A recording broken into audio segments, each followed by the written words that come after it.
copy paste fucking movie, Please like slime on except this. with a cop. There's a bathroom scene, less hot, 10 times less hot, too much space, in my opinion, too much space. There's a pen scene, um, terrorism, um, What a but list. like not the kind that's against like. I can't say this. Twitch is gonna like nerf me in this channel, so I'm gonna stop. What I was thinking about saying was definitely gonna get me on an FBI watch list, so I won't be saying that. Um, and it's just all around less hot. There's no Babe Breezes. There's no Killian Murphy. I It's was got about to what's say his face. Cillian Murphy. There's no Killian Murphy. There's no close proximity. Well, there is, but it's not hot. What's that guy's name from Kingsman? He's okay. But what's that other guy's name from that There's one a lot of guys in sitcom? Kingsman that doesn't narrow it. That one sitcom. No wait, that's not the right guy. He looks like that one guy who did a lot of cocaine in the 2000s. Charlie Sheen. Charlie Yes, Sheen. he looks like Charlie Sheen, but he's not Charlie Sheen. Thank you. Is it his dad?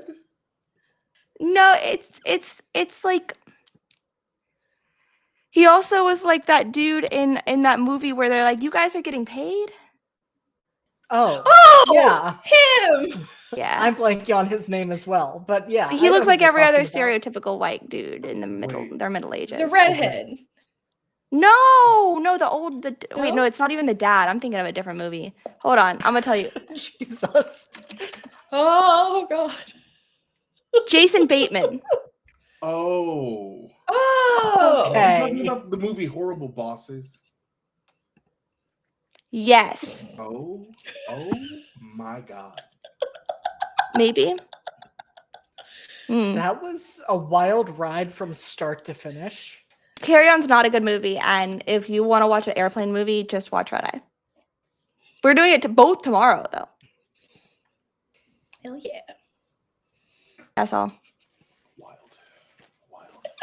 We, as always, appreciate the rant, LC, and I'm going to tag in Kian now to do our channel introduction.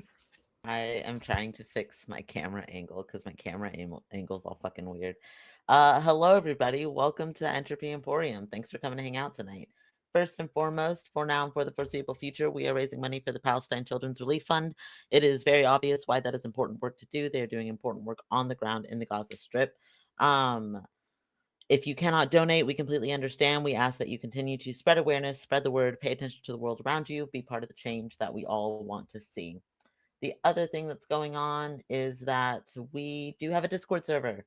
If you want to come hang out, if you want to see our casting calls, if you want to hear us yell about, I don't know, our pets and our characters and which person in the community looks hot that day, we do all of that over on the community server. So definitely come hang out. It is a good time. It is a lot of fun. Those are the things. I think that's it. So I'll send it back to you, JD. Thank you, Ian. As always, I appreciate it. So hi, this is They Call Us Villains, our horror masks game. And it is, as always, going to be a very interesting night. We are down one person. Our special guest, Rose, is not with us tonight, but they will be back in the next couple of weeks. So we will get to see what happens there. But with that, a few reminders if this is the first time you are ever catching the stream, or if you've been here many times before, we have a number of content warnings for this game.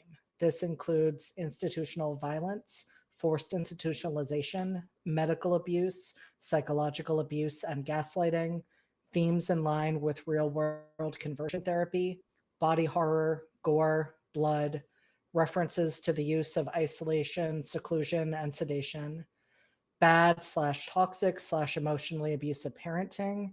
And in recent episodes and in tonight's, we will be continuing to navigate themes around unreality.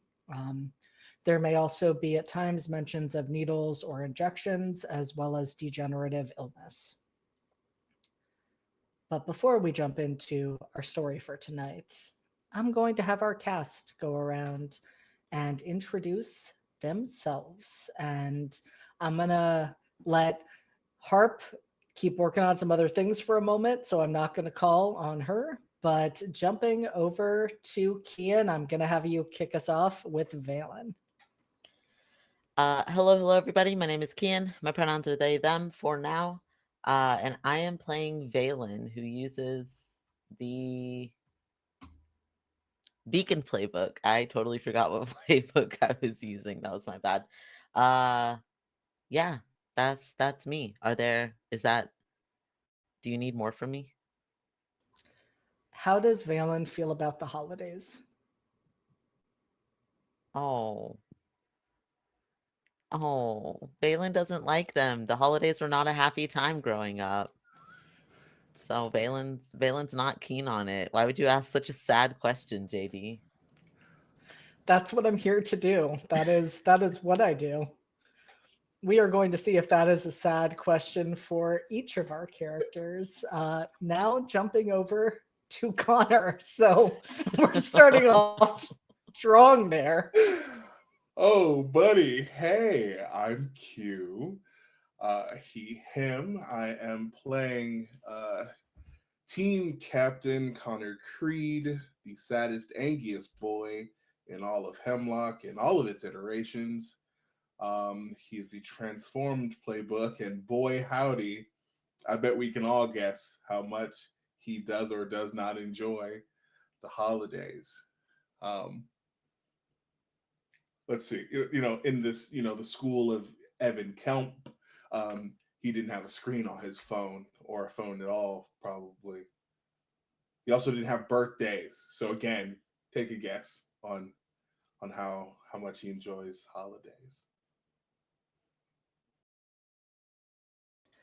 Maybe there's a chance for a different experience than those in our Hallmark movie-esque town. Mm-hmm. In a horror game, yeah, sure. In a horror game. Yep, that was a definite press X to doubt moment right there. Sure was. There you go.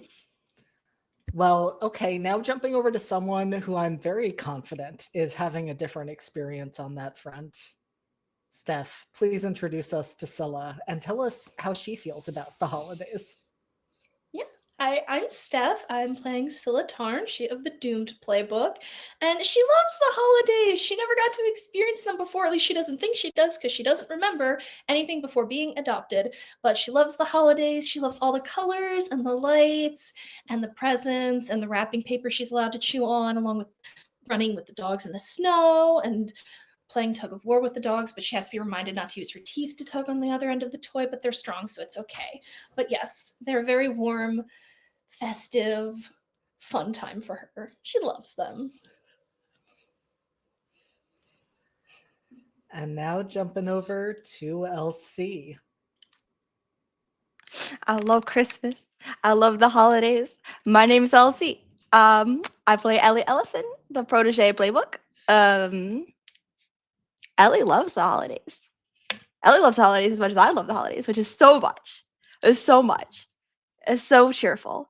So happy all the time. Just like her. Never been sad a day in my life. Feeling great. Feeling awesome. Nothing could go wrong here, obviously, like a Hallmark movie. However, I will inform the audience that there is a specific holiday Hallmark true crime channel. So that exists. You can pay for it. I did for 1 year, 2 years ago. It wasn't great. It's just about murder on the holidays. That is a choice. That is a choice. And Harp, do you need us to give you a little more time? I should be good. Do I sound okay? Okay, cool. Hi. I'm playing. You're gonna have to remind me the questions, JD. I was kind of in another world. I'm so sorry. That is totally fine, Harp.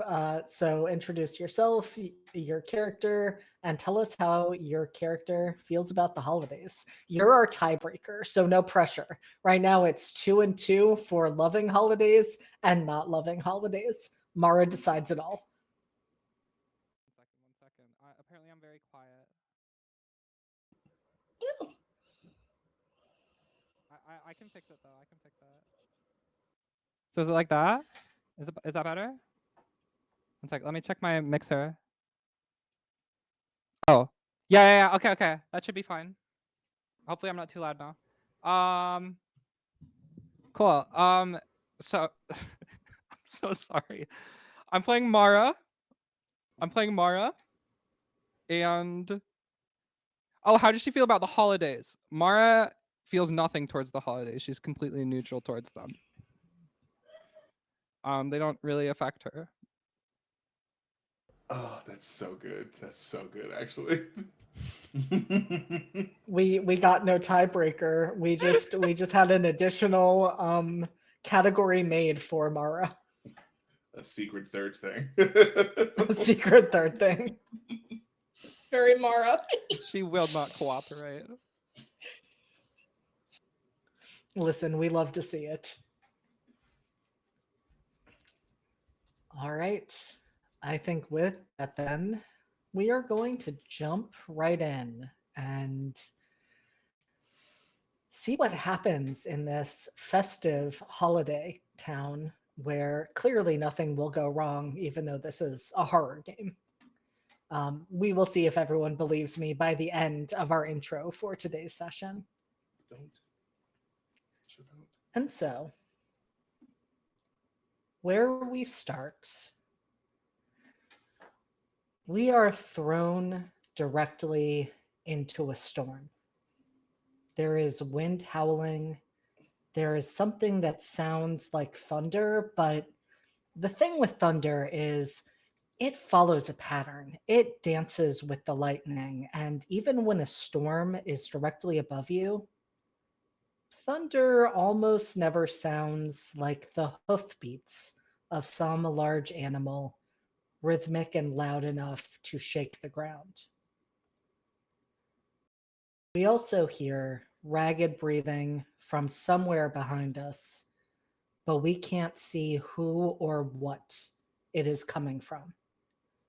We can't even see the room around us any longer. We can only see the cracked screen of the television taking up our entire vision. And there's a moment where everything is peaceful because, well, we see the start of a Hallmark-esque holiday movie. The colors are bright and vibrant. The music is designed to lift one's spirits, if you enjoy the holidays at least. And well, the characters in this movie look confused about what's going on. It certainly seems better than what we've seen on other channels. Maybe we don't realize it, at least at this moment, but this is the most peaceful place that we could be. Because as the channels change, we see the hospital once more. Not the Hospital of Hemlock as we knew it, but the Hospital of Hemlock that we just visited. We might not recognize it as a hospital, though. It's still dark, and there is only the glow of the emergency lights, making everything red, making the water that is being mopped up look almost like blood. And we watch as the figure doing the mopping finishes their job. We can't see their expression as it is hidden behind a white mask. And we see them set a wet floor sign down and then step into the elevator, which, rather than going up to the 12th floor, starts to go down. And it travels for a very, very long time, but that figure wearing the mask does not seem perturbed in the slightest. They merely put on headphones and lean back against the wall. They do not even seem bothered when there are flashes of light, flickering almost like a strobe. Flashes that a figure with antlers appears in. But they do not seem to care. They do not even open their eyes. They simply say, "Don't you have somewhere else to be? You can't touch me, and you can't go where I'm going." And the antlered figure doesn't like that. The antlered shadow roars, and it's enough to make the elevator shake. But only for a moment, because the elevator's already coming to a stop. The doors open, and as light spills in from somewhere beyond that we can't see, that antlered shadow starts to disintegrate until the masked figure is the only one left, and they shrug one shoulder. "I warned you." And the channel changes. We see Bridget and Onyx, though we don't immediately recognize either of them as they're in half masks. They're moving through an air duct in ways that would never work in reality, because that's just a trope in movies. And there's a moment where between the masks and the location, we can't help but wonder if they're in a heist movie. Maybe we even start to relax, but then the channel changes again, just as we see that the shadows around them aren't shadows, but a pervasive, all-encompassing darkness that is reaching out to touch them. And the channel changes. And we're back on the holiday channel, except that now we think maybe the number of people is fewer because there were people who were supposed to be there. Theo was supposed to be there. Your other friends, Onyx and Bridget and Lucian, were supposed to be there. But now we just see Casey and Gray. We see Ellie and Rook, but Rook wasn't there a moment ago. He is now. We see Valen and Mara. We see Connor and Scylla, and that happy holiday music distorts just the slightest bit, and the channel changes again. And this time we see Lucian, or, well, we think it's Lucian. We know enough of his face to recognize him, even though half of his face is covered in what looks like the half mask for the Phantom of the Opera. We hear singing, so it must be the Phantom of the Opera, but Lucian doesn't seem to be playing his role. There's no anger, there's no sadness, no grief. Instead, there is fear. And we hear Lucian murmuring to themselves, "I can't, I can't, I can't." And the music around them swells. And he opens his mouth and he sings. And it's beautiful, and it's haunting, and it's terrifying. And we hear screams in the background, and the channel changes. We can't tell what we're seeing for a moment because it's just darkness. But then a lighter is flicked, and we see that we are back in the ducks with Onyx and Bridget, but those shadows are wrapped around them. And then the lighter is flicked again, and we see that the darkness has teeth, as it always does, and it's bearing down on the two of them, and the channel changes, and we see Theo. She's alone, just alone in a room. Well, not a room, a house. But houses have windows. Houses have doors. Houses have furniture. This has none. This just has Theo walking through the rooms alone. She calls a name every so often, and she's not sure why. There's someone she should remember. There's someone who should be there with her. But who's Casey? Her voice becomes more and more panicked as she walks through these empty rooms. And then finally, there it is. There's the door. She opens it, and there is only darkness as she looks into what we presume is the basement, but we can't see which direction the stairs go in. And, well, the stairs usually go down for a basement, right? Not up. Could be the basement. Could be the attic. There is no light, but that doesn't stop her from taking a step. She disappears into the darkness, and the channel changes.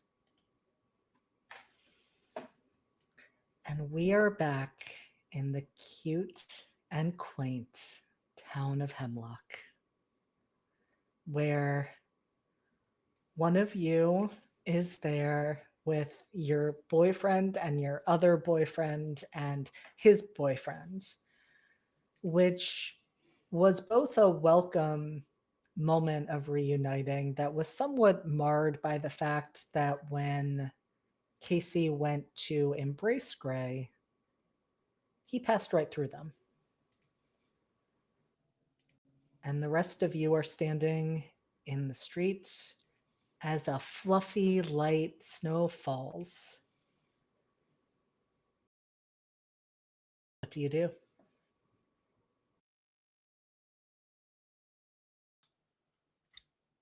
I have no idea. Okay. Okay.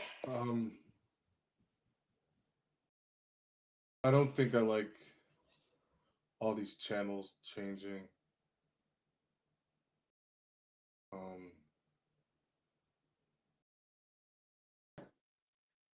But this one can't be that bad, right? I mean, it's snowing. It's like Christmas. Nothing ever goes wrong in a Hallmark movie. You always have a happy ending. Scylla sticks out her tongue to catch the snowflakes. See?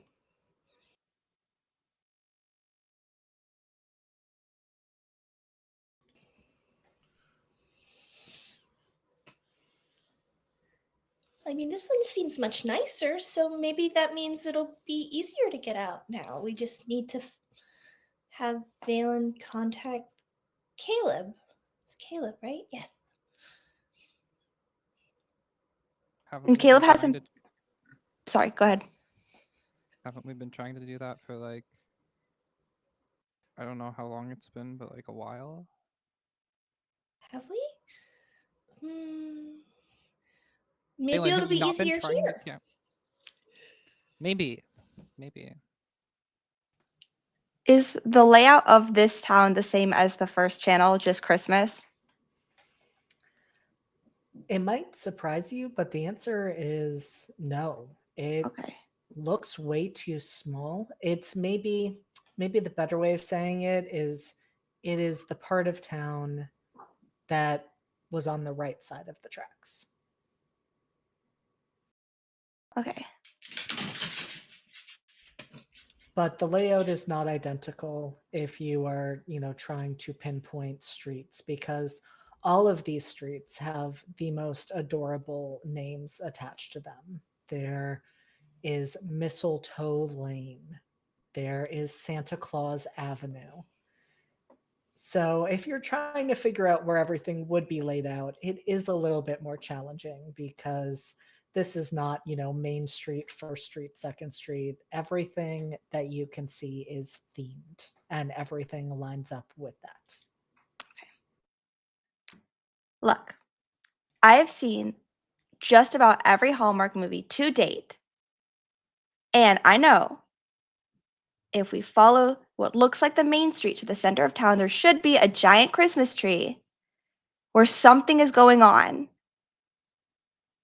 And maybe that's how we can get some answers as to what's going on. Maybe Caleb is there. I mean, if Caleb's in here. Okay. Don't get too distracted.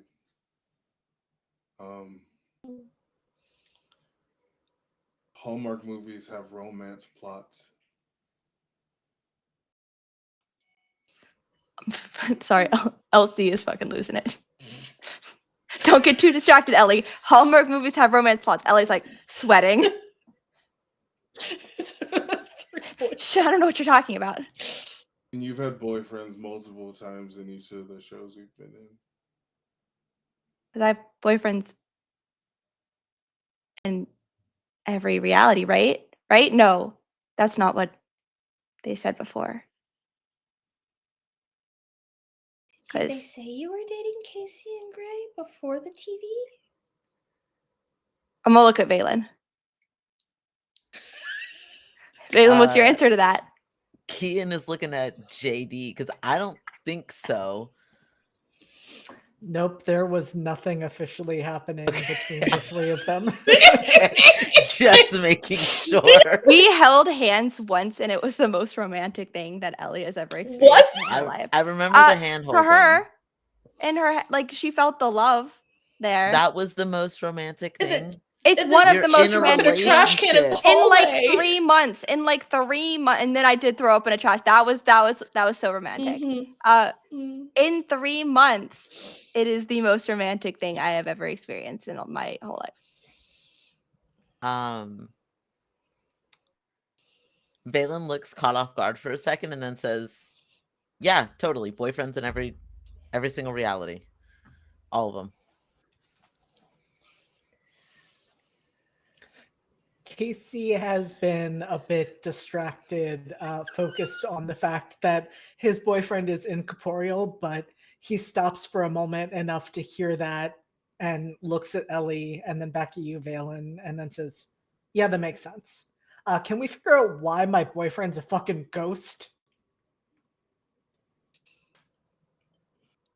Maybe the Christmas tree at the center of Is he a town can tell ghost? us. There are ghosts in Christmas movies. Maybe Do they come back to life? sometimes. Sometimes. Maybe Trying to if you think. kiss him in the snow under the Christmas tree, he'll come back to normal.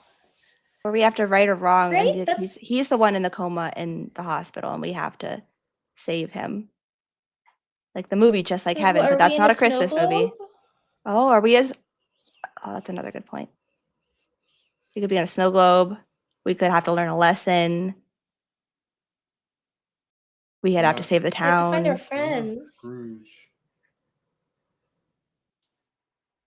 That's right. I think the only person who could be qualified as Scrooge is kind of gone right now. So True. Oh no.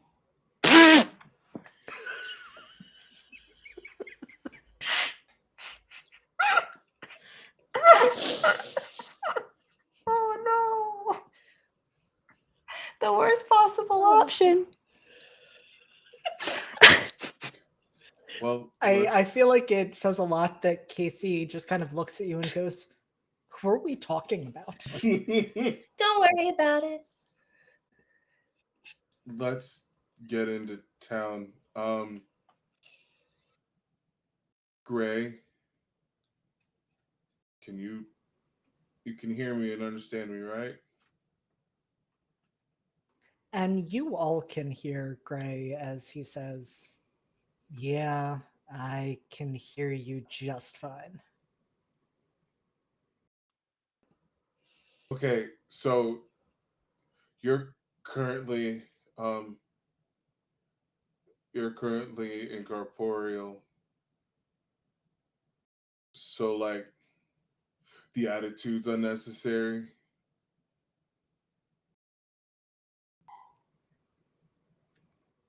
What if he's like the ghost of Christmas past or something? Why would I be the ghost of Christmas past? I don't know, man. What do you remember before you showed up here? We were in a hospital. Uh-huh. I was making out with Casey in the elevator, Uh-huh. like you do at a hospital. Is that what you No. do in elevators in the That's hospital? not what you do at a No. hospital. I've never done that in a hospital. That's not what you're supposed to do. Oh, okay. You're supposed to go to the rooms that you're supposed to be in Also, we were on staff, so you definitely shouldn't have been making out. Have you never watched an episode of Grey's Anatomy? That's all they do in that show. You watch Grey's Anatomy? I didn't have a TV. Well, his name's Gray. Yeah, What? Casey was all about Grey's Anatomy. Mhm. Thank you. I wasn't gonna say it. I wasn't I gonna say know. it. Thank you. We're back, baby. We are so back.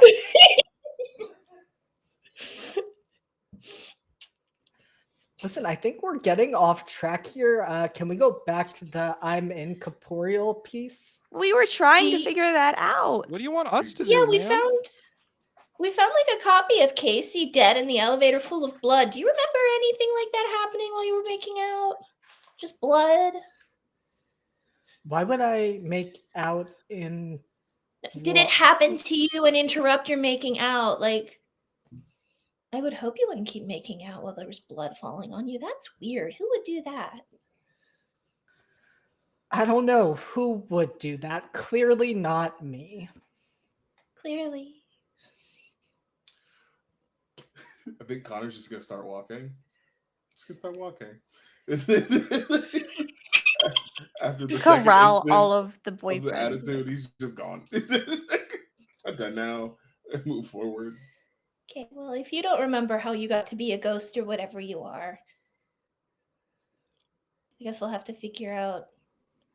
Anyway, you should find a Christmas tree so one of your boyfriends or girlfriend can kiss you under it. Not a Christmas tree, Scylla. It's mistletoe. Oh, whoa, okay. So Mm, there should be some in the doorways because this is a Hallmark movie, so there should be a lot of mistletoe in like every doorway, right? maybe. We can check. Hmm. What does mistletoe look like? It's like a little twig.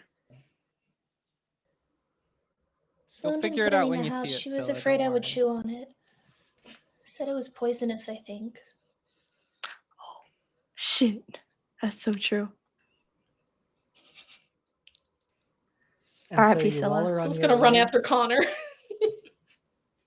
Gonna warn Connor about the mistletoe. Make sure he doesn't chew any. Well, he's the leader, so she should follow him. But yes, also just to make sure, just like Connor, I would probably chew mistletoe, but remember not to chew mistletoe because it's poisonous. I have to remember not to chew it. Right. Don't chew mistletoe. Yeah. Did you think I was gonna chew mistletoe? Oh, well, you're smarter than me, so you probably wouldn't, but I just wanted to make sure, just so you knew it was poisonous. Thanks for telling me. You're welcome. I didn't want to. I want to try and find Lucien. Uh-huh. We didn't see him in the hospital. He likes music. Maybe he's with carolers? Okay. We can try and find carolers. We'll find him.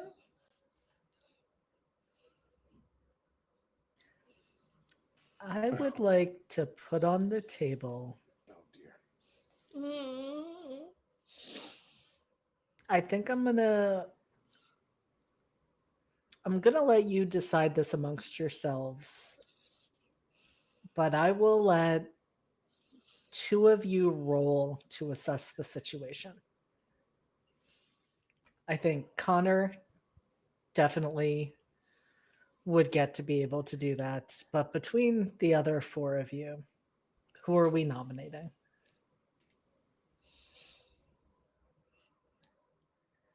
I feel like Mara is Mara or constantly Valen. assessing every situation, but if somebody else is especially assessing this situation,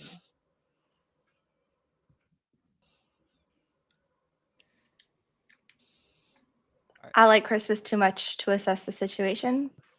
All And right, now I have to corral 3 boyfriends at once, so probably not. might be true. Assess the situation as plus superior. Mm-hmm. Gotcha. Damn, Yep. that's crazy. Oh, that's right. That's my worst stat. Yeah, I The should roll for 9. that. Oh. That is an advancement.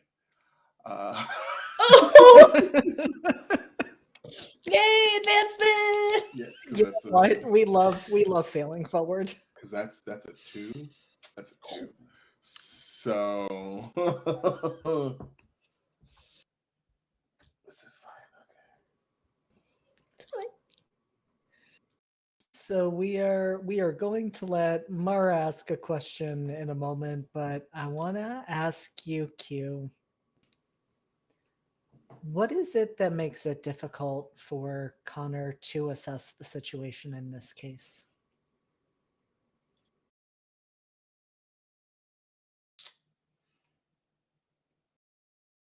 I think this place is way too Hallmark. And I think just because I think it's funny, Connor is, tall, strong guy, which means he's perfect for the hometown guy that yeah uh that the female lead uh falls in love with. So I think he probably gets bumped into while he's looking by literally anyone. I think that makes a lot of sense, and they they are all respectful in their flirting, but you're getting a lot of looks and then seeing, the girl that just bumped into you continuing on, like looking back at you, whispering to her friend, giggling, smiling. And I do imagine probably after the second or third time, this is getting to be increasingly distracting. Yes, and overstimulating. I think after a moment he just kind of goes, I need to uh he's just sort of like wide eyes freaking out. I think he's gonna find some old lady needing help with a tree. And he's just to lift a heavy thing to distract himself, which doesn't That's help not the get him more situation. attention. Does not help the situation, but that is what he does. Absolutely. Like the street is essentially getting cleared out because everyone has congregated to watch Connor do this. There are cheers. It is incredibly impressive. Mhm. And as that is going on, Mara, what question would you like to ask? So I think Mara has, I don't want to say wizened up because she doesn't know everything, obviously, as much as she'd like to. But I think she's like, something's fucked up here very clearly. I think the question is going to be, what here is the biggest threat?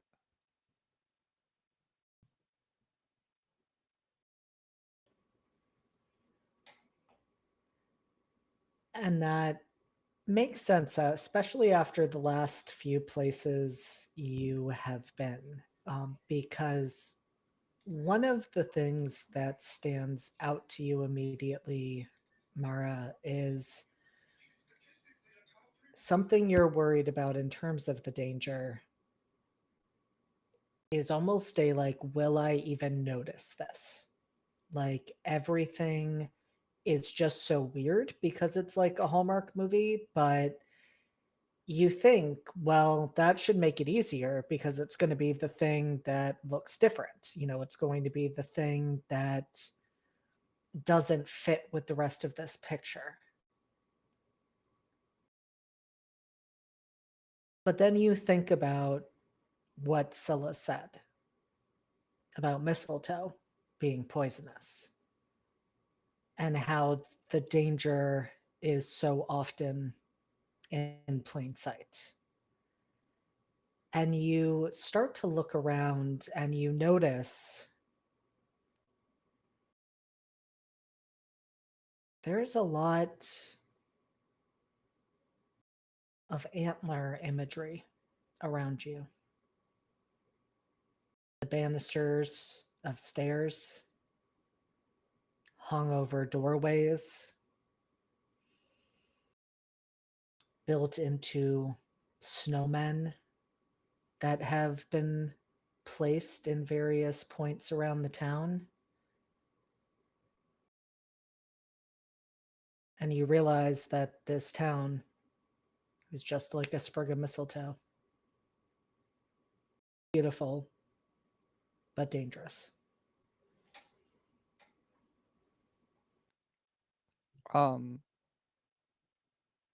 Assuming that like Connor's in the middle of his thing and Ellie is doing something with Casey and Gray, Mara is going to slide up next to Valen and just say, Valen, Mara, notice anything?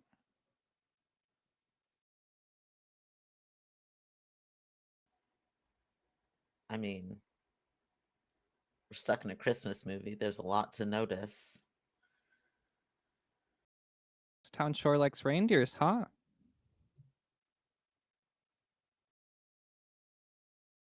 Well, you know, holiday spirit and all that, I'm sure.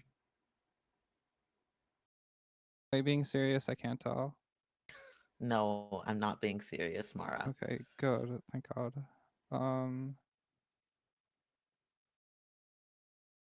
What do we do about it? Anything? Do we just like sit here and let it happen? Unless you see one of these reindeers starting to approach us in a way that seems threatening. And then what do we do? And then you fight.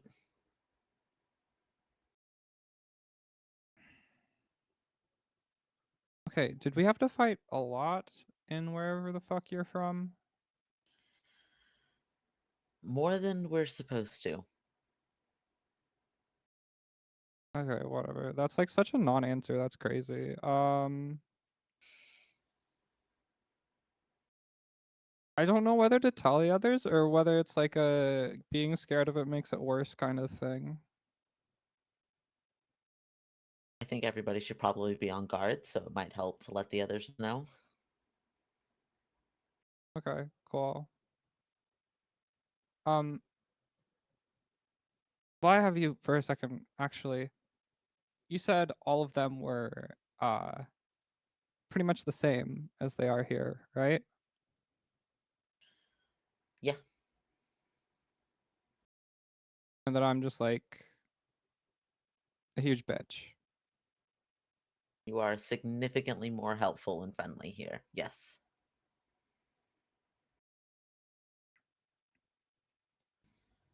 Okay, just wondering. I'll let him know. Sounds good.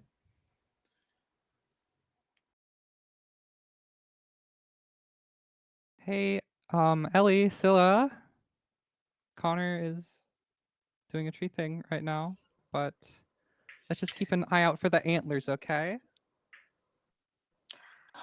Oh, that's Right. right. Right. Christmas right. spirit. Wait, he's a. Oh, okay. Reindeer man. Got it.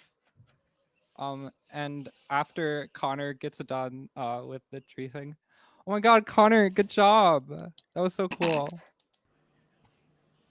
Thanks. Antlers, man, fucking everywhere. Keep an eye out, man. Oh well. Okay.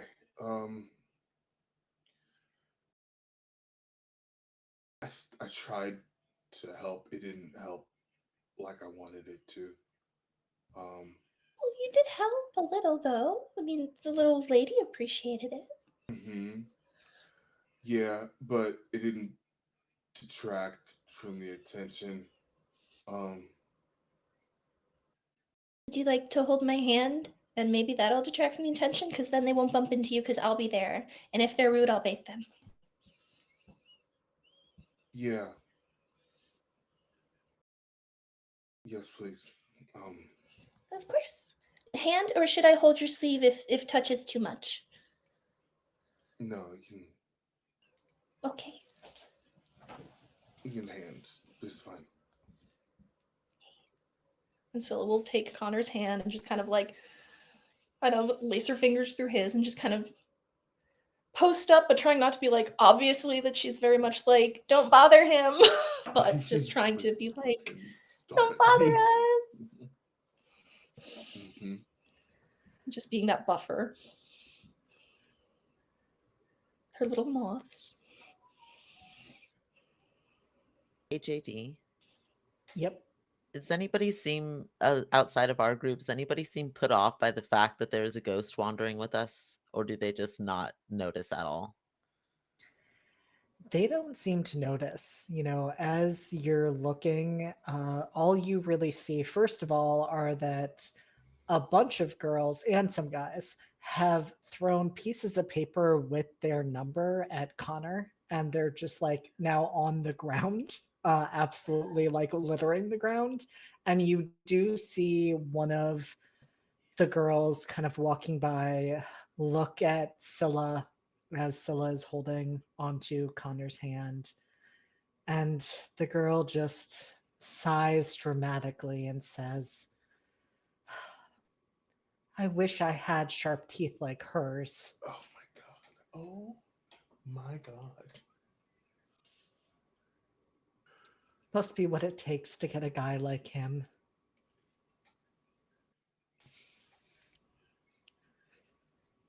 So yeah, they are not, you can tell they are not noticing any of the weirdness.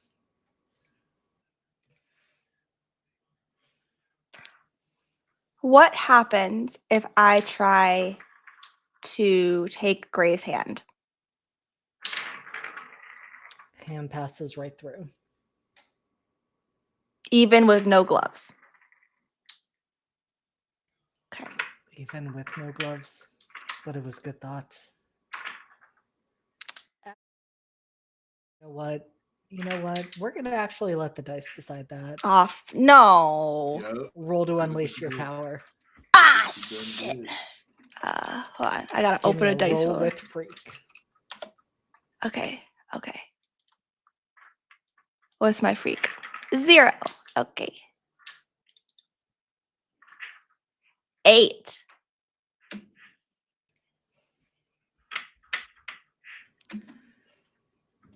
It is not bad. So, would you like It's to mark a condition, or I can tell you how the effect is stable, is unstable or temporary?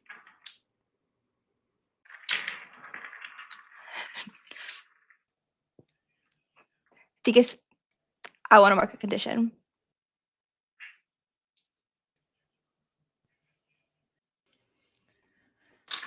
I want. And Okay. No, go ahead. is your goal to make Gray substantial again? Yes.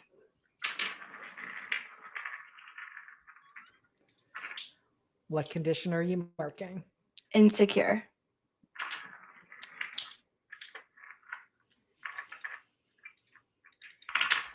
And so, Ellie, I'm imagining that first you do reach out to, well, I guess actually, are you?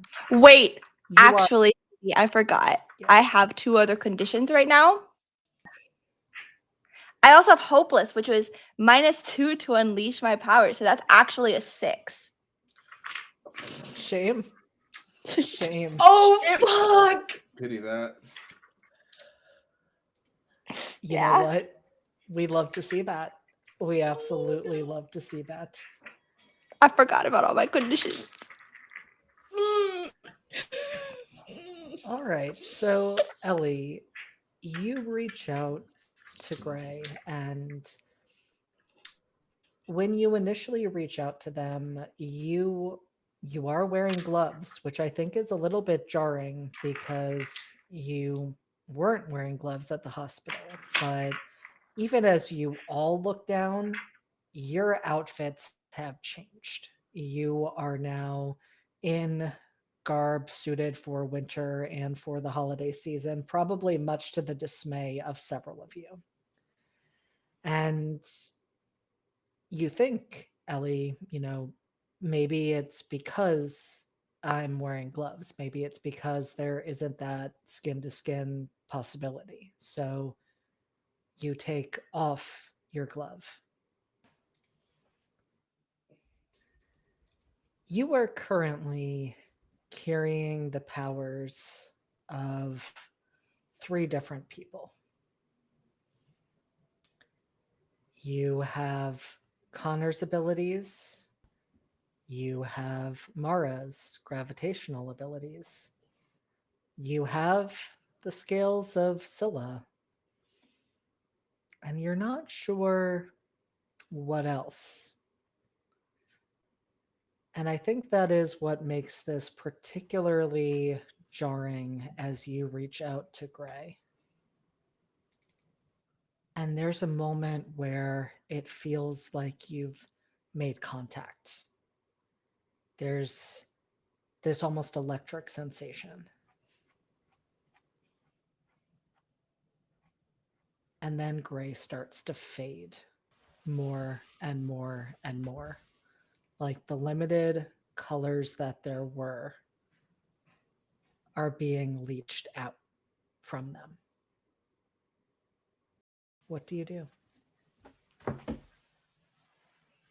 Oh, I knew this was about to happen. Fucking vitality, absorption, looking ass. Ass having, if you will. My bad.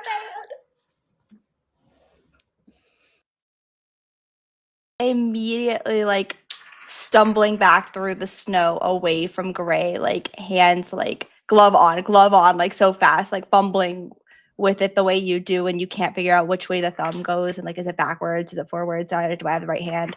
And then finally sliding it on and like crossing her arms like really close to her chest, like okay, well,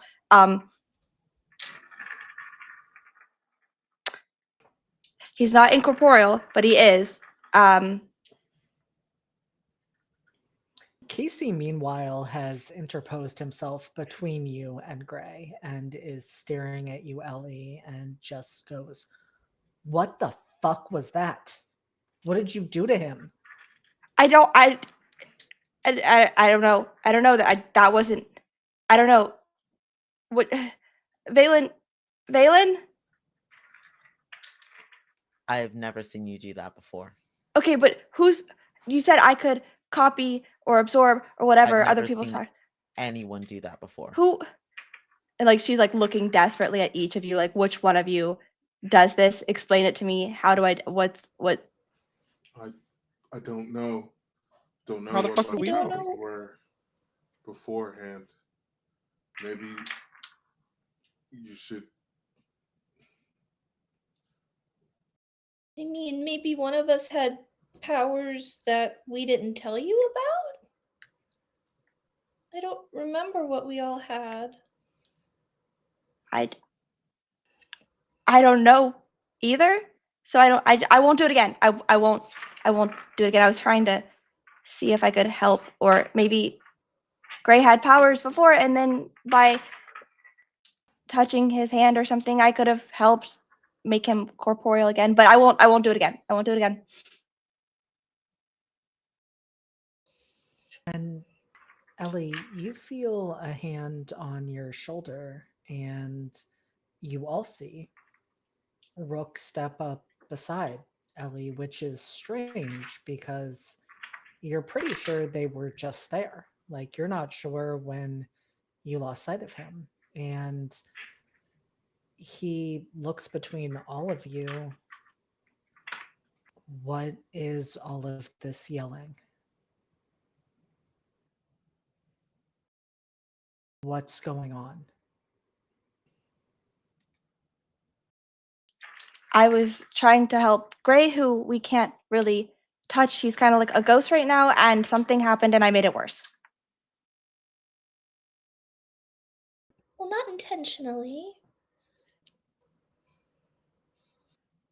Ellie, you don't make things worse. I'm sure whatever happened, it was an accident. It was an accident, but it was also my fault. You can do two things at once. You can have an accident, and it can be your fault. I'm not going to try it again, especially if we don't know whose power that was or how it works, and I should just not do that again. I don't want to hurt anybody like that or make it worse.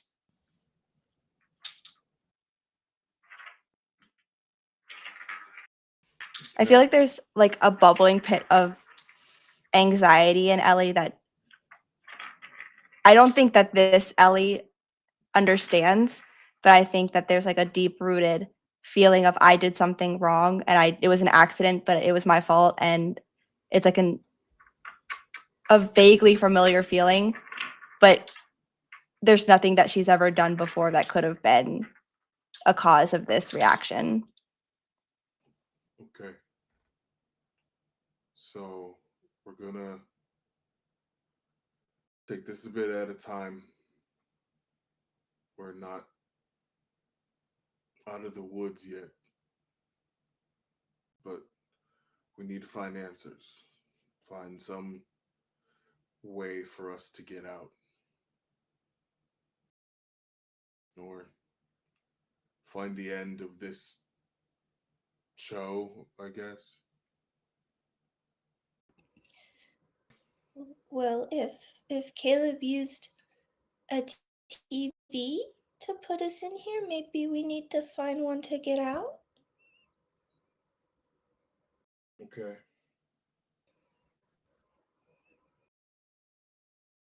Or Maybe, would I don't know. taking that too and at the same time playing into the movie, is that you guys kind of played doctor in the last show, and We I'm not did. sure how we really got out of the first one, but if we play along, do you think they'll change the channel again until there's no channels? Okay, Whoever- but it's easy enough to play along the doctor. How the fuck are we supposed to play Christmas? It's Romance. There's always a problem to solve. like a big company trying to come into a small town and take over, buy up Oh. the local diner or bakery or something. Like Cosmos? They were in the first town and they were at the hospital. That's possible.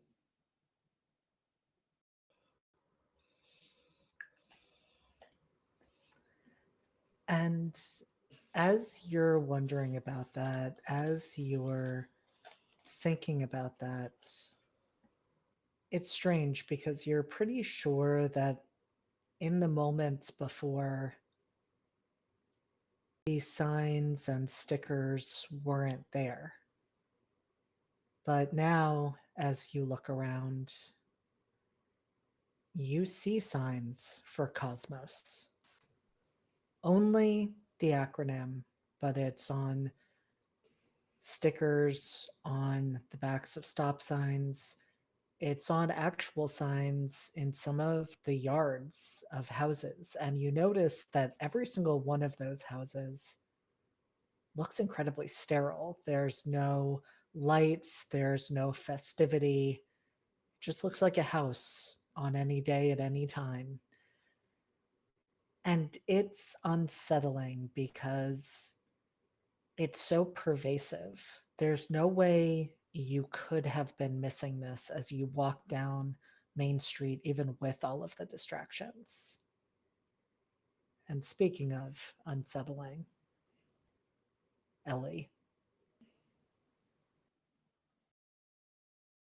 that gnawing hunger inside of you that had been building feels satisfied after getting whatever you took from Gray.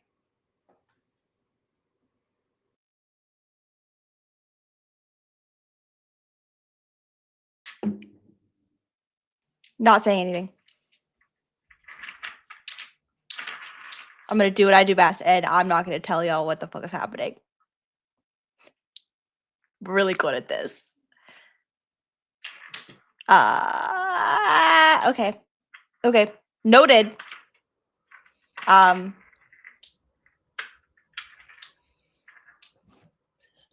Company. I don't remember company. that before. It's the same Have one.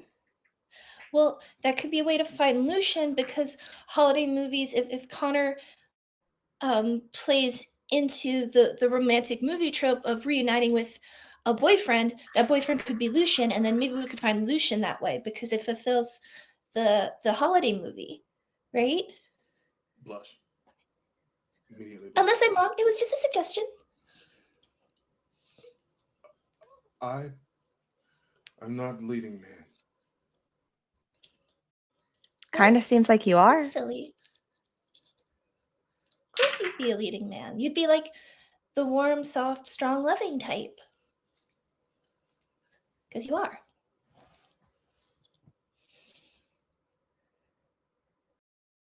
Connor, who else is it supposed to be? Valen, I don't know. Get real. It's not supposed to be me. Valen just laughs. I mean, technically, if you're looking at, I guess they're called bad boy romances, but I mean, technically, if you go that way, Valen might fit. Or what is his actual name? I'm gonna get it one day. What is Rook's actual name? Zane. Zane. It's Zane. Thank you. Thank you so much. Zaddy. Absolutely not. That's why I Mhm. keep forgetting it. That's why I keep forgetting it. Purposely forgot. You're welcome. Or what about Zane? He's with Ellie. Ooh, Yeah, maybe he's I on have the to spot. find my secret admirer. I had a note. Where did I put my note? It's the one from the first show. It gave me the moth wind chimes because they're back now. What? No? Is that not a thing? Okay. I guess I get it mixed up. The secret admirer is a little concerning, but we have a lot that we have to work on anyway. Oh. Um, Well, let's focus on the stuff we do know about. So, like Okay. Lucian, you could get Lucian back. Mhm. He might be in the choir. There's a company now that we've said there's a company. Mhm. How do you get rid of companies in holiday movies? Don't you just like? Doesn't someone like conveniently have money, or they raise enough money and they scare them away or something? Yeah. Yeah, it's typically how it goes. Mm.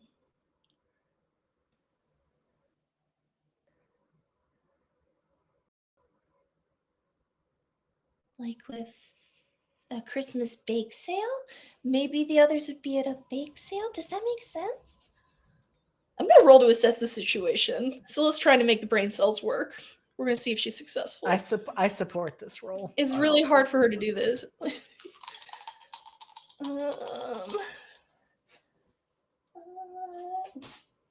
What is that rolling with?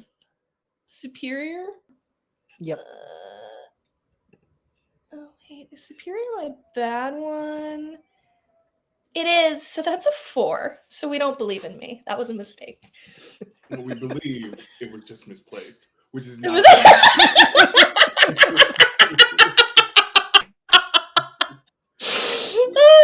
We love you down though, girl. Love you down. She's not the smart one. It's just kind of like it's not connecting. She gets distracted with cookies or whatever JD says happens. I Yeah, think I Cosmos think is a good place. Go ahead, Kian. I was gonna say, I think Balin is just gonna say, I think Cosmos is a good place to start. I say we figure out where that headquarters is. It's shown up in every single one of these weird last little worlds that we've been in.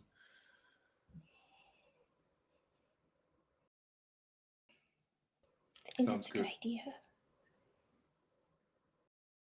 Sorry, now I want cookies. Yes, Cosmos.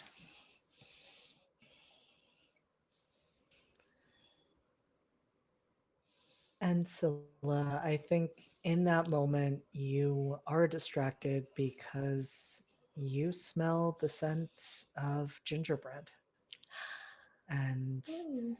you don't even look at the store you're walking in. You're just so focused on all of the delightful smells. And you start picking up items because they smell amazing. And it's Scylla's, so I'm sure she bites into them. And the voice from behind the cash register just asks, "Why are you biting the soap?" And you see a figure with short cropped blonde hair tucked behind their ears as Misty leans over and studies you. And you don't recognize them, Scylla, because you've never seen this person before in your life, but you are, as they highlighted, chewing on a piece of gingerbread scented soap. It smelled like a cookie. Yes, It's shaped. that is. It was shaped look like a cookie until I bit it. We're never letting Scylla in a Lush store. Scylla, you can't go to Lush. Scylla, you can't. Everything is edible in there, actually, though. Scylla is banned from the Lush store. They have her make Actually, sure she's not allowed inside. Lush headquarters released a bulletin saying Scylla Tarn is not allowed in any Lush store in the greater United States area. And honestly, valid. That's fair. Valid. She would bite all the things. They look so pretty. Just kind of like pockets that. It's just like, I can pay for it. Can you? Uh-huh. All right, Scylla's that'll just, be I'm $15. That's a lot of soap. Just believing that it's Christmas, of course I'll have money to pay for it. Scylla, you reach into your pocket and you just pull out another moth. And what is particularly unnerving, perhaps, is Misty looks interested and leans forward even more and extends their hand. That will be sufficient. Oh no. Sid, what the fuck? No. Mood. I'll feed you on break, you round boy. Jesus. Oh my god. Oh,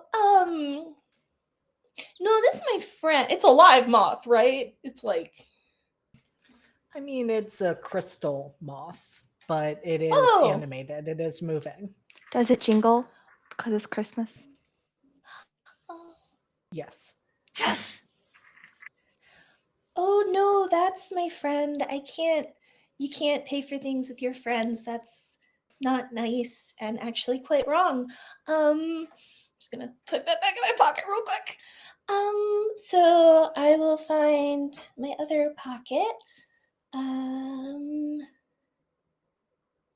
did have a wallet. Just trying to believe, like, Hallmark movie, I should have a wallet. This is not a meet cute because this person doesn't feel cute to me. They feel threatening. Feel bad. Feel bad. Hey, Scylla, I'd like you to roll to unleash your power. Oh, that's fine. Okay.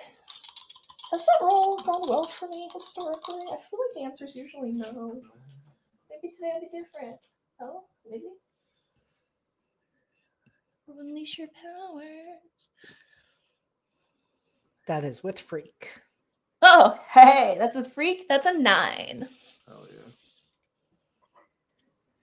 And so with that, I'm curious, Scylla, do you want to mark a condition or do you want to find out how the effect is unstable or temporary?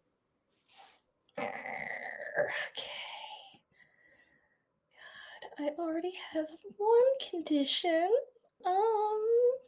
What's one more? Yeah, what's one more? What What condition do I have right now? Afraid. Wait, did that affect my roll? Then what does afraid affect? It did not. It affects danger. It Oh, affects okay, engage. that makes sense.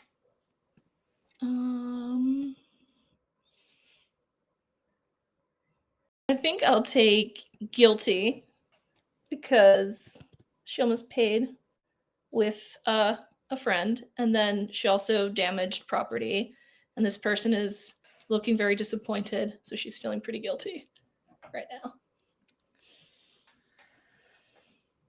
And I think that makes extra sense, Scylla, because as you are trying to figure out what to do, as you are trying to figure out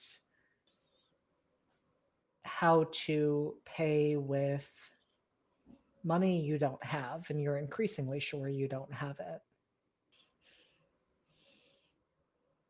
there's this strange sensation that washes over you. Almost like something tapping on the inside of your skull, saying, "Let me in, let me help." And I don't even think you have more time than to react however you would to that, because whatever that is, it helps. You feel yourself straighten. You lock eyes with Misty. And there is a flash of a moment where you think, "You're a predator and I'm the prey. This is dangerous. There is danger." And then you think, "No, I am the predator. They are the prey."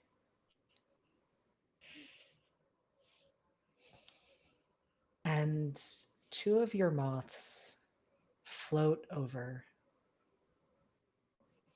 and come to rest right in front of Misty's eyes, to where you can't see them for a moment. And when those moths fly back, Misty looks a little dazed, a little unfocused, but then smiles at you brightly. "Thank you so much for shopping here today. We appreciate your patronage." Happy holidays. So we're Happy just kind holidays of to you too.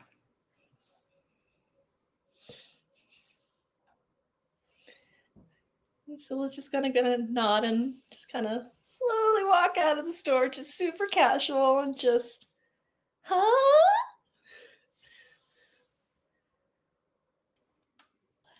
And as you walk away, Scylla, you feel eyes on you. Uh-oh. And there's a moment where you look back at the store and you see that Misty is standing there, staring directly at you. And you think, "That's why I feel eyes on me. That makes sense. I don't like this, but that makes sense because they're watching me." But then you realize that every store has someone standing there in the doorway. And you think, "That's why I feel that way." But then you realize that it's not that either. And you look up and you almost expect to see something looking back. But there's nothing there except the beautiful, stormy, wintry gray of the sky. And then it's almost like that stormy gray blinks at you. And you realize someone is watching. They have been watching. and they will be watching. Happy holidays. Let's go on break. Fuck you! What the fuck? With the sky blinking me? What the fuck? We're going to take 10 minutes and then we'll be back. I'm going to get screamed at a whole Yeah. lot during that time. Yeah. And yes, don't go anywhere. Just get up, stretch, and we'll return for whatever the second part of this holiday special brings to us. Okay. Oh, right. I have to do that. I forgot that I have to do it now. Okay, Why is the bye. sky Bye, blinking? everybody.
some spicy chili whatever Doritos, and I said, "Oh my god, yeah!"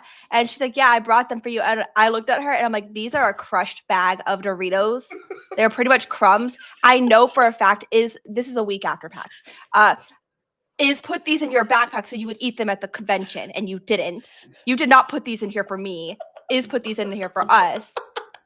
Don't take credit for Is trying to save our asses because she knows we both don't eat." And she's like, "Yeah, you're right."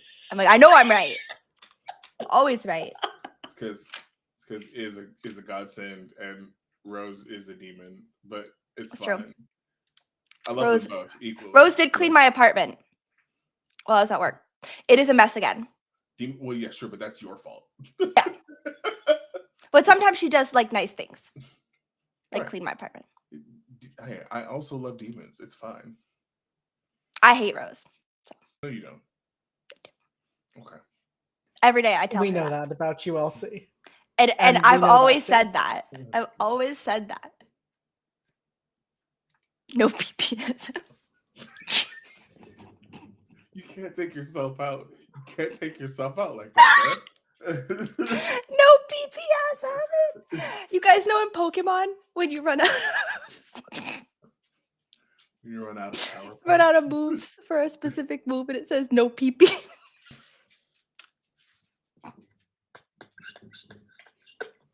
Part of We're gonna let LC. We're gonna let LC go through whatever they're going through right now. And speaking of going through things, right. how is Scylla doing? Having had that experience of accessing a Sky- power she didn't know she had, and the sky blinking. That- Also, incidentally, the sky blinking at her. Skyfoot blinked. Apparently, it's a giant eye. It blinked at me after my moths and someone in my head helped me use a power I didn't know I had.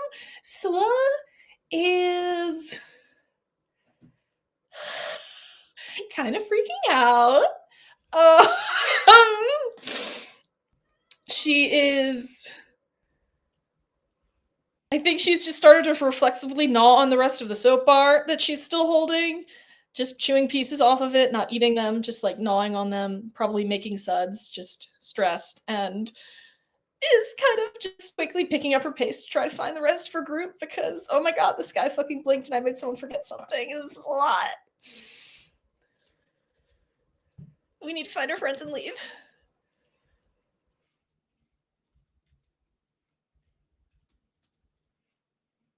And I will say for the group, in the interim, while Scylla has stepped away, Connor, you're back to getting a lot of attention from the female population, although a lot of them are expressing to you how lucky Scylla is to have found you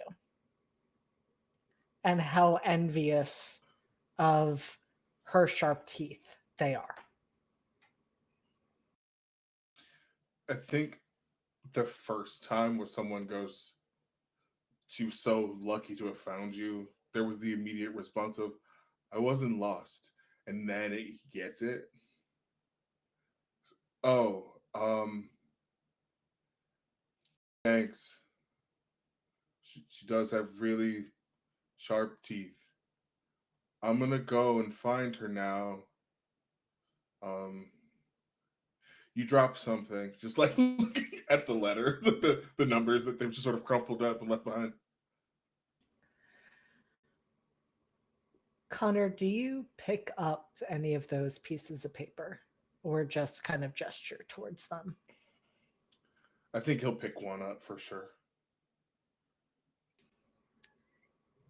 You look down at it and you realize it doesn't have enough numbers to be a number. And it takes a moment. You kind of blink at it a few times. You realize that every single piece of paper says Cosmos on it.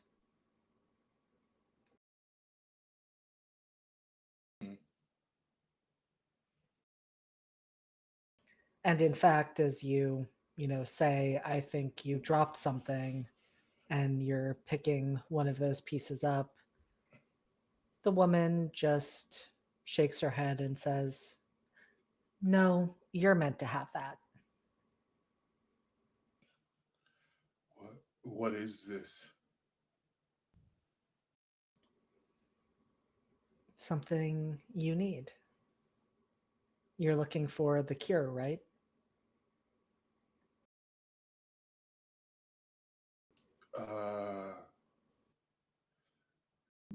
Yes.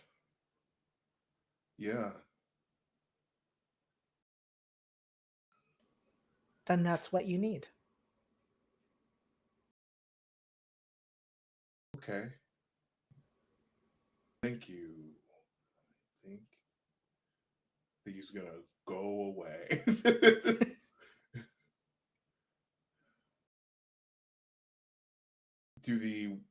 do the people change after that, or is it just like back to normal after that conversation? Just back to normal. Okay. You hear people talking about the snowball fight. You hear them talking about the gingerbread house competition. You hear them talking about the tree lighting. Hmm. Okay. Tree lighting. That's the big event, which means that's our deadline, probably.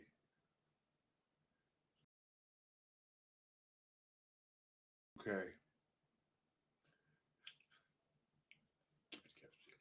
Keep it together, JD. I'll see what is happening. Ray is getting bullied in the background. No, she's bullying BB. Just wait. She's gonna pounce on her. Just Oh, baby.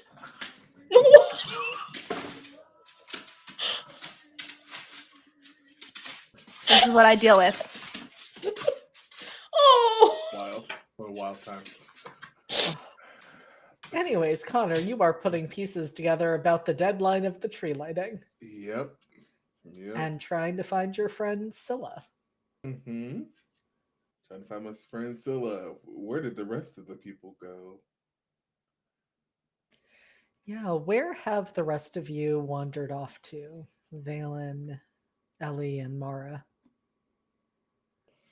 I guess Ellie at all, because we have the polycule coming along with us, but Hard to miss.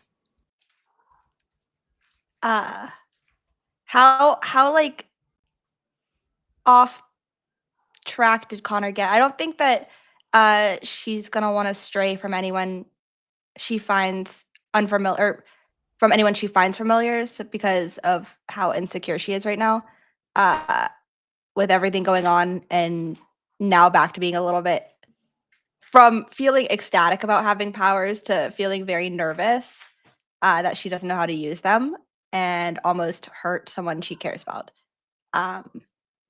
So how far off did Connor wander, and was it deliberate, or like is I it don't- something that she would have noticed?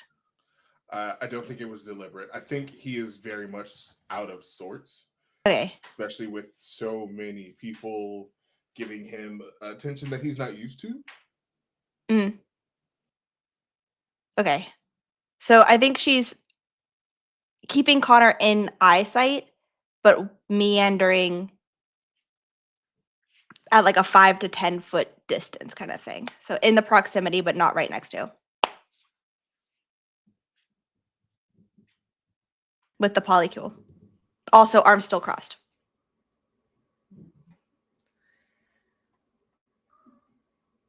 how does Ellie feel about the fact that Rook has their hand still on your shoulder? Comforted. There is like clothing, there's sweater, so like she's not too concerned about the whole life vitality thing. From what she remembers, what Valen told her, it's like I have to touch somebody. So like not uncomfortable, definitely more at ease. And speaking of Valen, as kind of the polycule comes to a stop so that they don't get too far away from Connor. What's going through Valen's head? Everyone's wandering. People are starting to drift, and that's not a good idea. Um, I'm also looking to the rooftops because that's where our antler buddy hung out before, and I'm looking to see if anything is lingering up there, not knowing that the sky has blinked. Um,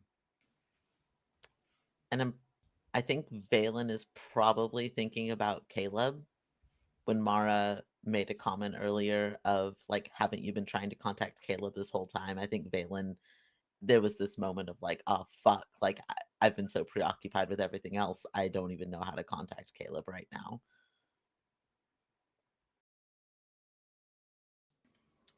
Do you want to try?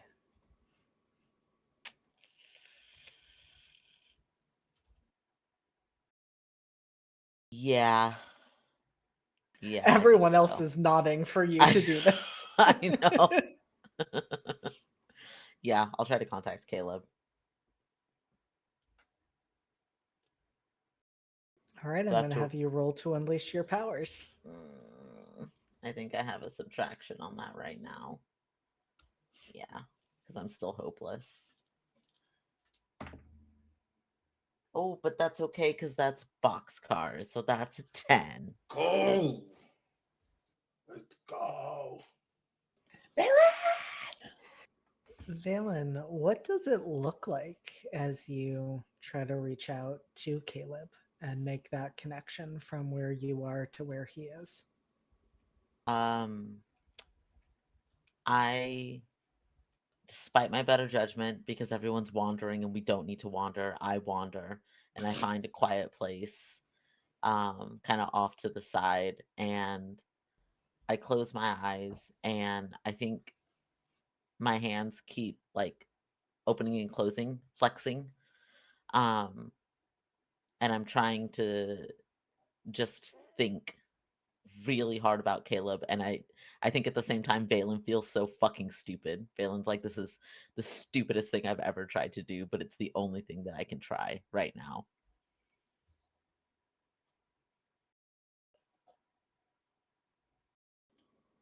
This might be a strange question, but I do want to ask, like, I can hear Valen doubts what is about to happen, but what does Valen imagine this would be like or it would feel like as he does this? Like, if this worked, what would happen?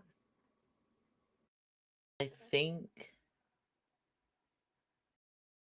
if it works, Valen imagines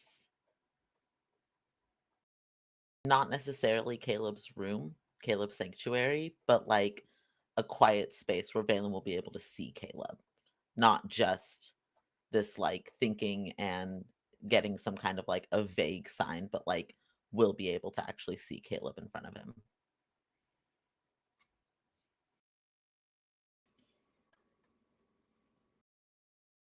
And Valen, you have gone off to kind of take some space. I'm imagining you're maybe in a nook by a small little park and are a little bit away from the stores. And that's why it's a little jarring when you hear Caleb's voice saying your name. But it sounds like it's coming through a TV set. And I don't know if Valen would immediately look around, if he would keep his eyes closed, if he even realized his eyes were closed. So it's up to you whether Valen sees it, but right there in the park, there's a fashion television set, rabbit ears and everything. And then another, and another, and another, stacking up in a circle around you. And Caleb's bloodied face is on each and every one.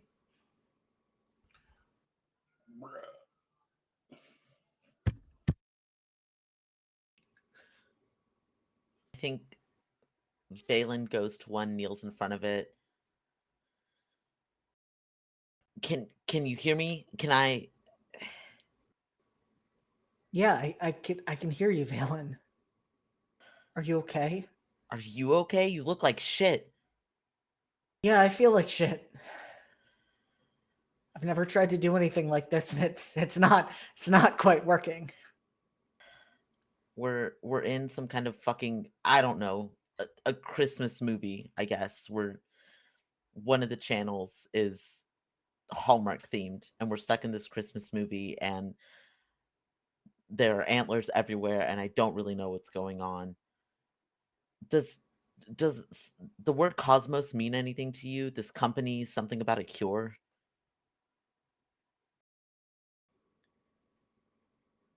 And you see Caleb automatically almost start to shake his head. And then he pauses and slowly repeats Cosmos? It's shown up in all of the channels that we've been in, every city.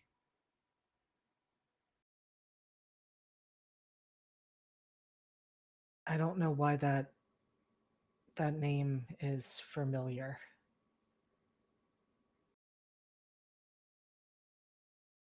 But I think I have heard of it.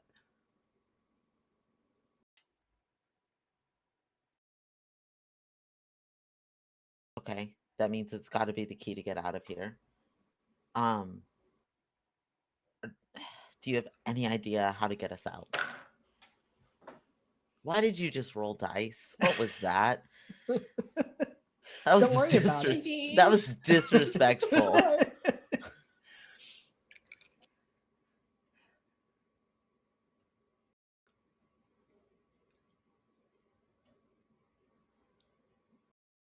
Caleb doesn't seem to quite hear the question you asked, and you can tell this pretty much immediately, Valen, because he's still just repeating cosmos to himself and looking increasingly frustrated.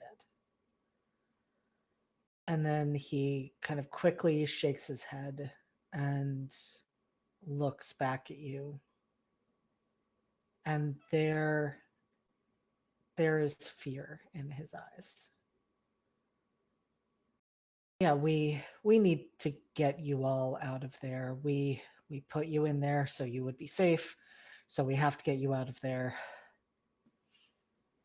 Can you buy me a little more time, Valen? How much do you think you need? I don't know how time works in there. How long does it feel like you've been in? Oh God, JT, how long does it feel like I've been here?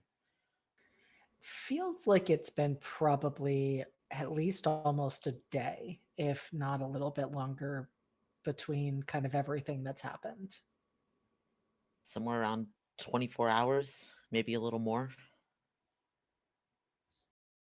Okay, cool. Good to know. Just in case you're wondering, it's been about 2 hours. So I'm going to say I probably need at least 30 minutes. So whatever that would then equate to with that time difference right there. Okay. I will buy you as much time as I can.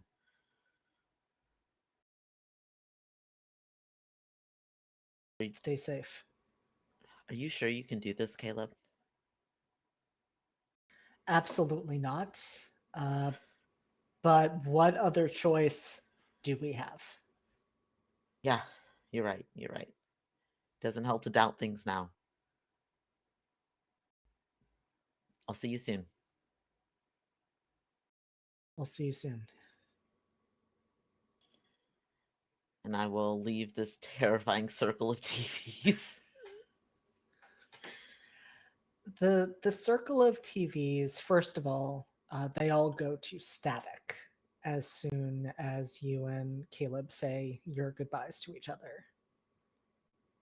And then that static turns to actual snow. And the TVs start melting. And there's just a pile of red and gray and black snow in a circle around you. But you are free to go find your friends and buy Caleb the time he needs to get you out of here. I think the first person that Balin is going to go to is probably Mara.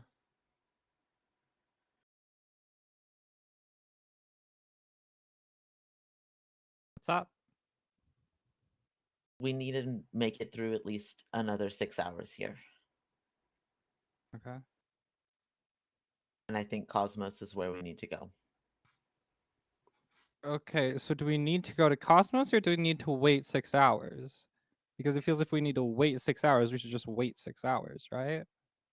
Do we really think it's safe to be out here in the open with all these weird ass people? You think it's safe in there with all the weird ass whatever? I think it's at least going to give us something to do. Okay, I mean, yeah, sure. But I mean, you know better than me. I don't know what's going on, Mara. Okay, do you think I do? I You just think told me that my you- entire world was fake. Oh my god. Look. And that I'm a this is gonna bitch. This is going to be really harsh, but I need you to get over it, okay? I'm getting over it like as we speak. I'm just putting into like context the difference. Like you think this is weird. Imagine me right now, right? The Mara that I know would be able to put 2 and 2 together and figure something out. And yeah, she'd probably be an asshole about it, but she'd still be able to do it. Okay, well, you think I can't figure shit out? You I've been keep thinking deferring about to me shit. like I know what's going on. I need you to lock in and I need you to figure something out. Okay, well, I've just been thinking about like me. So I need like something to go off of. Oh my god. Oh, you're gonna give me no information and then complain when I can't do anything?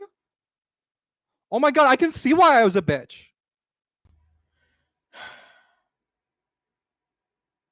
Can you help me find Cosmos? Can you help me find the Cosmos? others right now first, and then can we figure out where the fuck Cosmos is? Okay, whatever, sure. By the way, I think you're lying. I've been About thinking about it. I what? think you're lying. I About what? think Ellie and I were friends in your reality.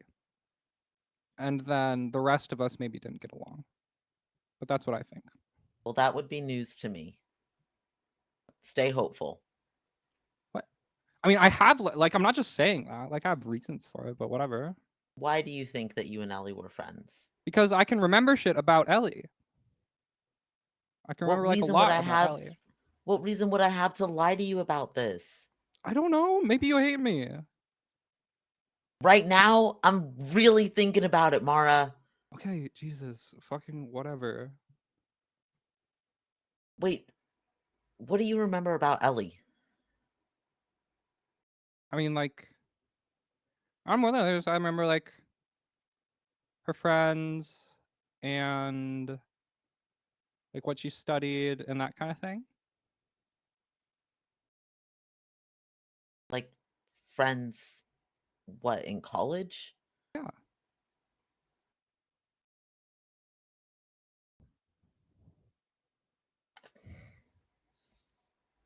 I Did she mean, not? Ellie can befriend anybody, so maybe Yeah, so. maybe. Okay. You're acting like I'm the crazy one here. I don't know. Oh my god. Anyways, yeah, Okay. let's fucking find them, I guess. I will go look for Ellie. Actually, no, you can go look for Ellie since y'all are best friends. I'm gonna go try to find Connor and Scylla. Okay. Sounds good. Valen wants to swing so badly. Do it. What's stopping you, Valen? Yeah. There is no reason to do that right now. There are so few friends and companions in this space. I cannot swing on one of the only. I don't know. Mara and Ellie are friends. Mara and Ellie are friends. Look, apparently BFFs. Balin is so furious. Why? Are you jealous? No, Do you want to be BFFs with me? no. Oh, Balin We just wants can. to go home. okay. Well, when we go home, we'll be BFFs. It's Okay. fine. Okay. So yeah, Mario's gonna try and find Ellie.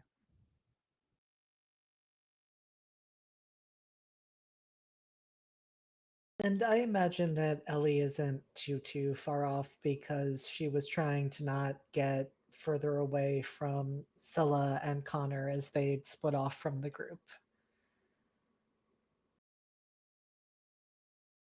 Ellie,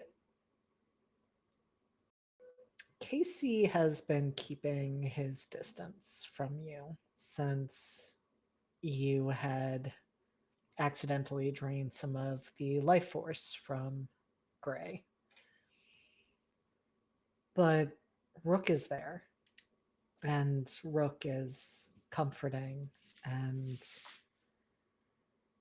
he's been, as I said before, keeping that hand on your shoulder, but now that you've stopped, he moves around so that you're face to face, and he looks worried.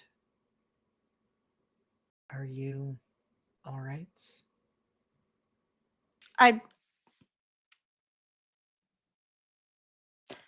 Are any of us all right? I feel like we've just got like 15 bombs dropped on us about information that's news to everybody in what seems like the last, I don't know, day that we've been going through these channels. I don't even know how this is possible, first of all. And just like, it's so, I feel like I'm drinking water out of a fire hydrant with a straw, and I almost maybe hurt someone. Could I have killed him? I don't. I I'm okay. I'm not dying, so I guess that's okay. I'm okay. You do not have to worry about me. I am okay. Ellie, I'm going to be worried about you. I'm glad you're not dying anymore. That was incredibly frightening, but it's also, I'm sure, frightening to find out that you could do things with powers you never knew that you could do with powers. Yeah, it's terrifying. hmm But You, I you, I know you. I know you, Ellie. You wouldn't hurt anyone. yeah, I know that too, Zane. I would never intentionally hurt anybody, but it looks like I can unintentionally hurt people by trying to help them, and I don't know what to do with that. You're I taking all of this really well. Like,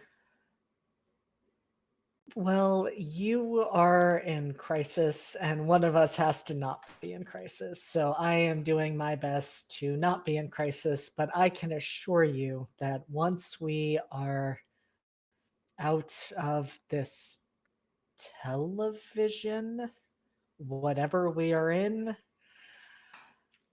I will probably be a lot less calm. But this is a lot.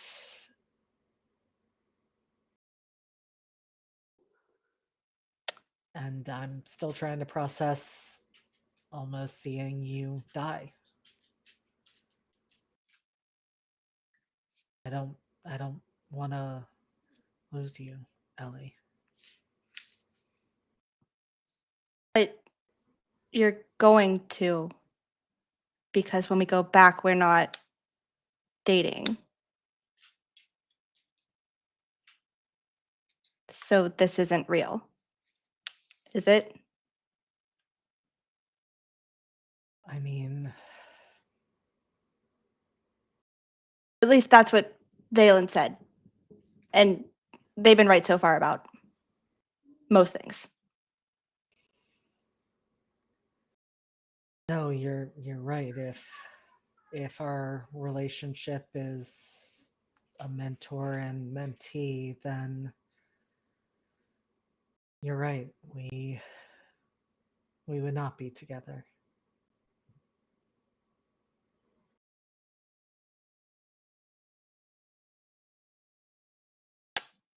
Cool. Cool. This is, I think, probably the weirdest 24 hours I've ever had. I've never almost killed somebody. I've never almost died and then not died. And I've never had a boyfriend that's not actually my boyfriend. So, I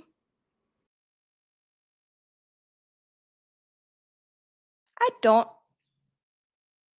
know if I'm okay. And Actually. I think that is amplified, Ellie, because as you say that, as you list all of the things that haven't happened before, you hear a voice. And for a moment, you think it's Rook's, but his mouth doesn't move. And the voice just said, "Oh, Ellie, haven't you, though?"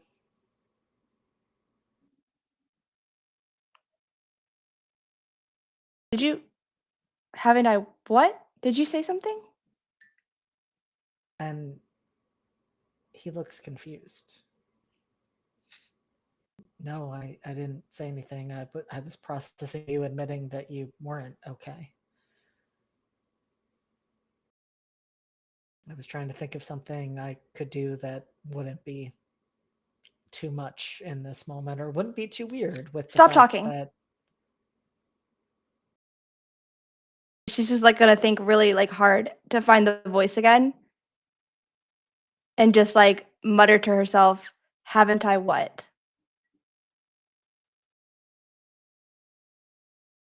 and there's a moment where you think maybe you've caught that voice again, but then you realize it's just Rook and he's saying, haven't you what? What are you saying, Ellie? Who are you talking to?" It, it must have been the wind and the snow. I don't know. I thought I heard someone. Thought I heard somebody. I guess I didn't. Sorry. I didn't mean to shush you. That was rude. I think we should can I pierce the mask actually? Please do. Cool. All right. Ah, where That's is with it? mundane. Okay, is this one that I don't have negative in? Let's check. Engage, unleash, defend. Bet. I'm good. Okay. No, I'm not.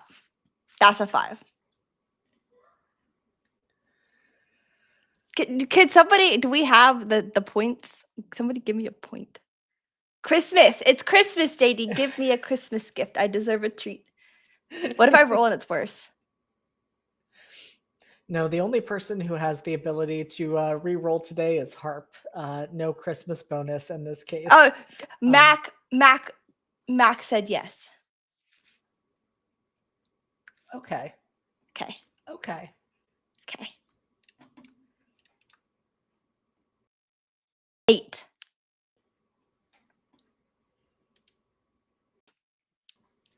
All right. You've got one question. Thank you, Mac. All right. Okay. Oh, this is a tough one. I either want to ask, what are you planning, really planning, or what do you intend to do? What are you really planning? That feel fits the vibe a little more.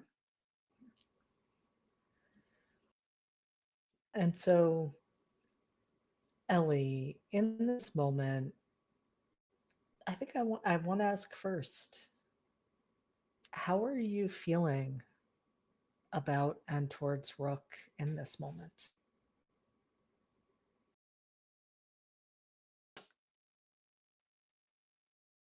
I think she remembers the way he acted in the hospital when he was like kind of abrasive and rude to everybody else when they were trying to figure out what the hell was going on. And she had to like stop him from talking, and how chill and normal he has been the whole time, from like when somebody was murdered to like the hospital to now.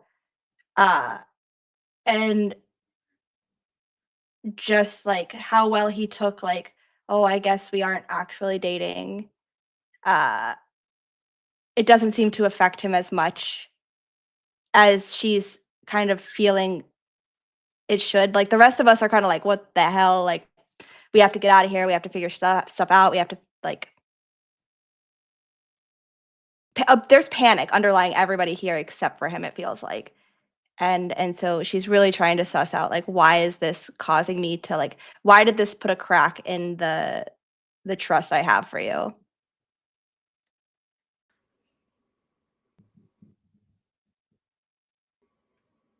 And I think what's really hard in that moment, Ellie, as you're thinking about that, as you're trying to reconcile what you've seen from Rook these past few days and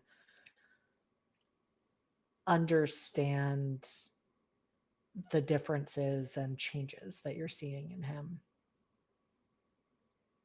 That crack between the two of you grows because you don't know how you know this. Maybe it's one of your powers. Maybe it's just that you know Rook really well. But you're catching all of his tells. You're seeing him shift his eyes to the side when he answers questions. You're seeing him play and toy with the rings on his fingers, but only in response to certain things that come up. Certain things, like your relationship in the world outside. Certain things, like when he assured you he knew you wouldn't hurt anyone. And you're realizing he knows a lot more than what he's been letting on.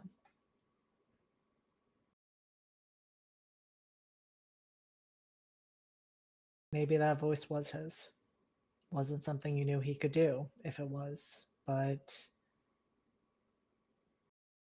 whoever said that knew something about you. And it's clear that he knows a lot more and has a certain image of you that he is trying to hide.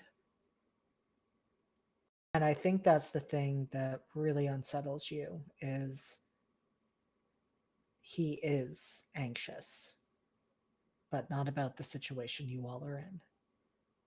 He seems to feel like he has that all in hand.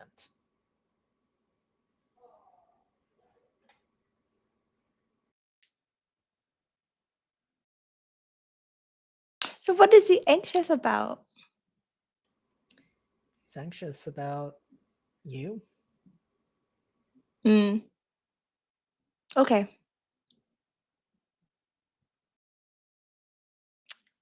And then I feel it's like a pause, I think, between when I said I want to pierce mask and I think we should. And that period of time is where she studied that and figured that information out. And then flashback, I think we should go catch up with the others. We have like a time limit maybe to figure all this out before things go wrong. It seems like we usually have maybe, I don't know, a couple hours before that creepy deer thing shows up. So we should probably group up or whatever it is superhero teams do. I don't know. And before Rook has a chance to respond, I think that is the moment that Mara joins the group. Well, Hey, joins the gang. polycule, such as it is. But God, you know what? A Christmas miracle. A Christmas fucking miracle if that happened. Hey, gang. How we No, those are feeling? Oh. Ellie's preoccupied. my cat was trying to eat my Five Guys fries.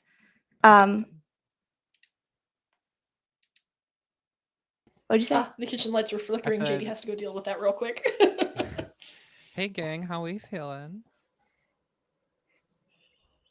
Fine. Where'd you go? Oh, I just, you know. Do you want to come with me for a second? By the way, I think Zane Connor's looking for you. He's over there. Of course. Thank you, Mara. Yeah, no problem. You okay? Yeah, are you like watching Zane walk away? Are you okay? You looked like really, I don't know, stressed.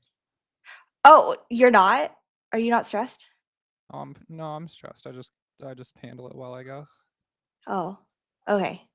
Yeah, no, I'm stressed. I mean, I was like telling Zane I almost died and now I have powers and I almost killed someone with those powers and now we're here and we don't know how to get out and it's all a lot. Yeah, that's true. Is Mhm. that? I mean, if that's it, like that's totally understandable.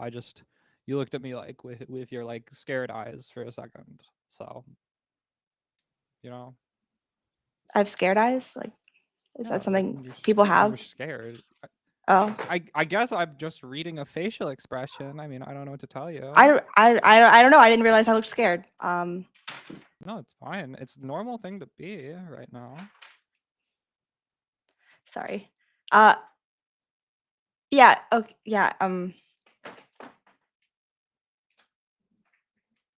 So what's up?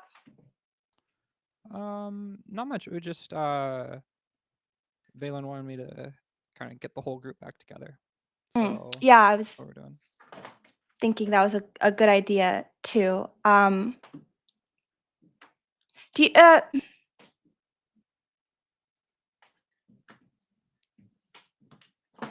you, what do you remember about Zane from this whole time? Like we were all in the same town to start where we all thought we lived. What a way to phrase that. What do you remember about us?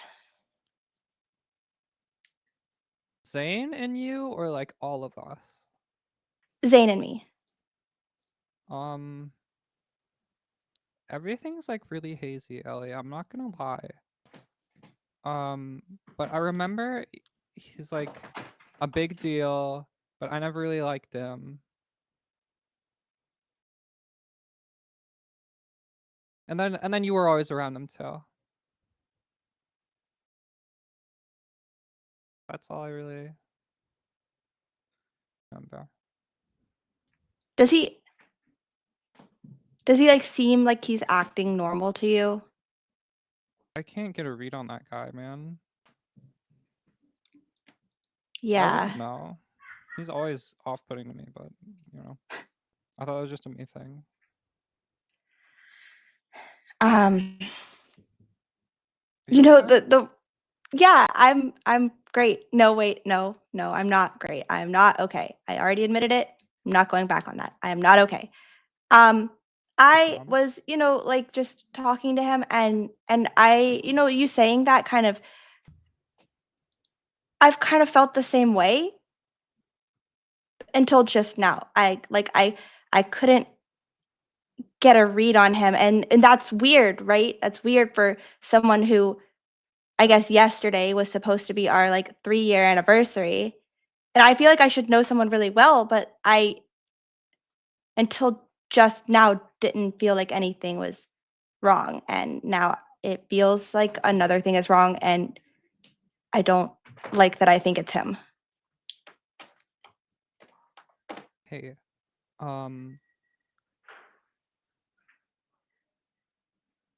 that must be tough.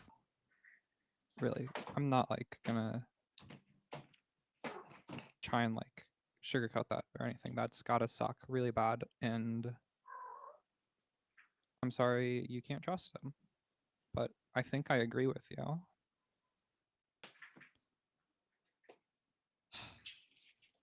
Ellie, you said that you don't really. What do you remember about the rest of us? Because I've been thinking about this earlier. I was just, we're good friends. What do you remember about us?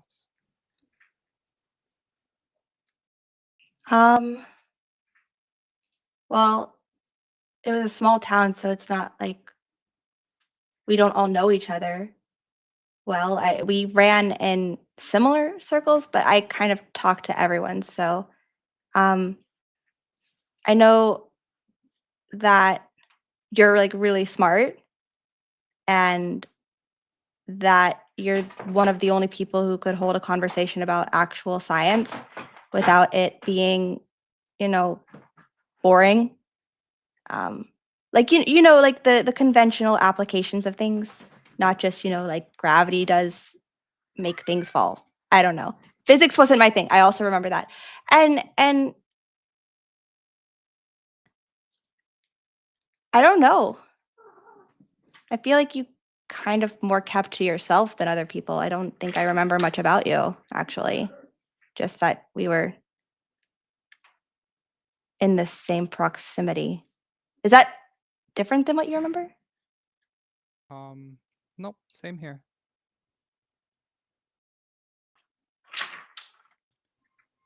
Nope, same here. We should go catch up with the others, shouldn't we? Yeah. Yeah, I think we should catalog. Ellie will remember this pops up because now you're acting weird.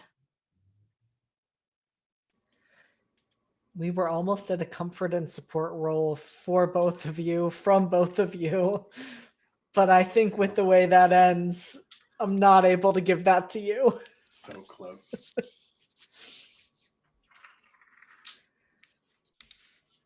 And so we're gonna just at least briefly pop over to the others because Valen, you were looking to track down Connor and Scylla to kind of guide them back to the rest of the group. And Connor, you were checking in on Scylla. I was.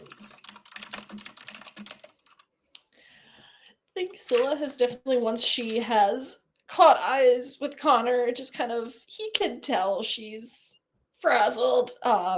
And she's kind of still got that half chewed soap in her hand, which she just quickly throws into a snowdrift and then picks up a handful of snow to chew on instead. Because, there's no ice chips, so snow is a good swap. Just kind of runs up and is just like, is there any progress on us getting out by any chance? What's wrong? What happened? I, You okay? Did I, someone hurt you? No one hurt me. I thought soap was a cookie and I bit it, and then the shop owner kind of looked familiar, but in like a bad way. Wanted me to pay for it with like one of my moths, but then I made her forget that I bit it. I think I made her forget that I didn't pay for it, so she thought I had. They thought I had paid for it. And then the sky blinked. Sorry? The sky like blinked like it was a big eyeball, but it didn't look like an eyeball because it was clouds. Yeah. Is it just the clouds? It's just clouds. Maybe I was just really stressed from the fact that I made someone forget something. It made it look like it blinked. It felt like people were watching me. Well, someone was watching me. It still kind of feels a little that way, but I mean, maybe it's because my brain was like actually like trying to be smart. Like when your brain tries to be smart and you feel it tapping. That's what brains when they're being smart do, right? Right. I said too much, didn't I? No, you said a lot, but not too much. Okay. Okay, so I want you to breathe. Okay, slower. Okay, we're gonna be all right. Uh-huh. Um, I did figure some things out. Oh, you're awesome. What did you figure out? Um, we have a deadline. Oh, is it soon? The tree lighting ceremony. Um, Oh. and I the it pulls up the picks up a little paper. So like all of the little things that people kept trying to give me, Uh-huh. so they all said Cosmo on them, and they had like a number. That's weird. Apparently, Is it I, I was supposed to have this because it'll help us find the cure. like the cure we were trying to find Ellie back in the In the hospital? hospital, right? But she shouldn't need it anymore because we're not in the hospital, right? Well, I think things are carrying over, like the Uh-oh. horns, and Cosmos has been here the whole time. Yeah. So does that mean we need... Do we have time to go to Cosmos before the tree lighting? Did I get a vibe for when the tree lighting's supposed to be? I mean, you're pretty sure that it is going to be at dusk. It's the winter, So and it could be 2 hours it or 25 minutes. exactly. Mm. Um, dusk. So who knows? Oh, not me. Is there? We were in town square pretty much, right? You were getting close to it. Okay. Yeah, Is there a clock somewhere? I'll give you that. There is a That's clock. It's, better. got holiday lighting in it, some green and red, all mixed together. That's Um, pretty. and it says that it is 4:45. What Oh, time is dusk? 15 minutes or like an hour. Oh, I don't know if we're in like mountains or not, so it could be less than that, oh, right? right, time zones. Also, this the sun. It doesn't. You don't. You see the mountain. You see the sun less if the mountain is in the Yeah, way. but it's snowing, so we can't even see the Gonna sun. right. Gonna look around. Are there mountains? Yeah. You do not see any Okay. mountains, but you also realize as you look around, Connor, that Mhm. you don't see anything more than a mile away. In fact, you've probably walked further than what you can see, and maybe it's because the snow is coming down more heavily, but now you're realizing what you can see is a lot more restricted. We don't know. Let's ask someone in the shop, in not the soap shop, different shop. There's I people. I can I ask. don't know. Okay. Oh, Yeah. Okay. We can do that. okay. Um. Maybe And we I'm could. imagining that Valen kind of catches up with the two of you right around this moment. Mhm. Hey, Hi. we should probably all try to stay together. Yeah, Okay. we need to figure out when dusk is, because that's when the tree lighting happens, which Connor says is when the deadline is. Yeah. It kind of seems like that's the. If we're going based off of Hallmark movie logic.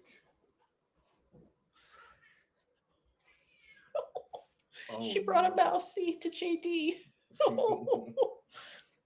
Oh, baby girl. we we need to find Cosmos. I found some numbers. They're apparently supposed to lead us to a cure. Is it a phone number? Not enough numbers for a phone number. Is it an ad? Well, no, it would have a street name, right? Um, coordinates? How many numbers is it? How many numbers? It looked like it was just 6, as many as there were letters in the word cosmos. Huh. 6. Combination? Probably. For a lock. We Or a door see- code. Yeah. A door code. So we need to find that. So it would be for the Cosmos building. So we just need to find the building. That shouldn't be hard. They seem to like putting their name everywhere. So the biggest name should be on their building, right? Right. But I don't know if that's going to be in town. Oh. JD, can we see any signs or anything?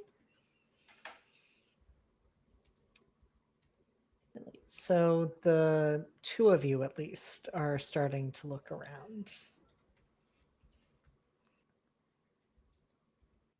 I think since you asked that question, I'm going to have both of you roll with superior. Is it a specific role or just superior? I mean, technically speaking, Is it assess the situation? it's assess the situation. I'm already. Yeah, I took that condition for that. Okay, this is gonna. That's an 8. An 8 Okay.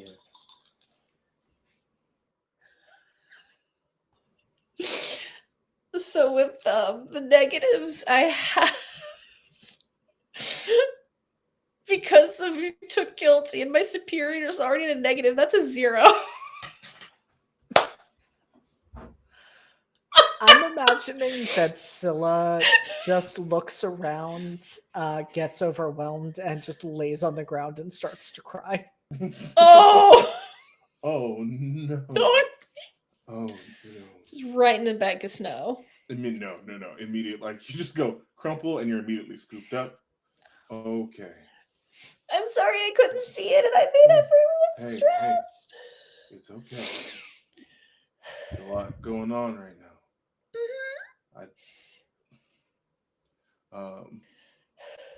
I would like to. Where the fuck is it? Can I ask that? Can that be my question? That can absolutely be your question. And so, Connor, you are looking around, and I mean, you are seeing, stickers and signs and all of that. And I think initially you are looking at the signs thinking, if someone has taped this to one of the poles, that probably means that they would have an address. But no, you don't see that there. You do, however, see an address on the signs that are in people's yards, in those very sterile, unholiday like houses that are there. And I'm imagining, but you can let me know if Connor wouldn't do this, that you see that address, you recognize immediately it does not have the name of a holiday inspired street. So you're pretty sure that it's not in town. Yep.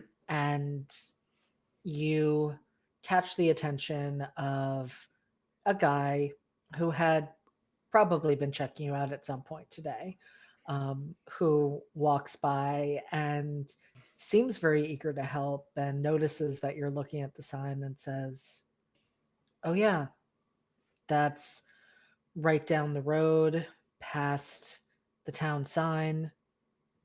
Take a right and 2 lefts, and you'll be there. Thanks. I appreciate it. Yeah. Happy holidays. Happy holidays.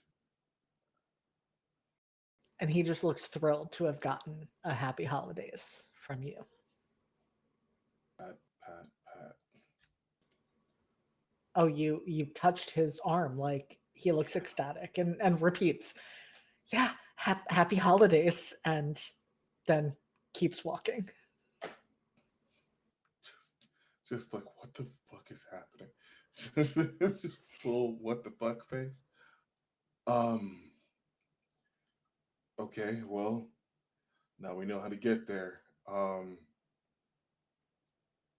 think we need to find like a tractor or something with a carriage on the back because we have so many people. We just walk.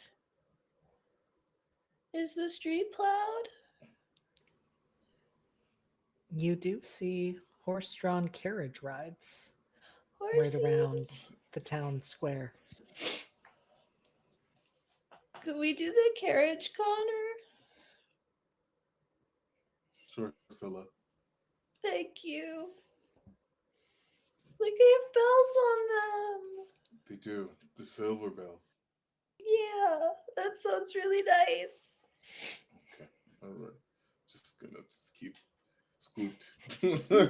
Drapes. Just calming yourself down, doing the breathing techniques Connor taught her. Just...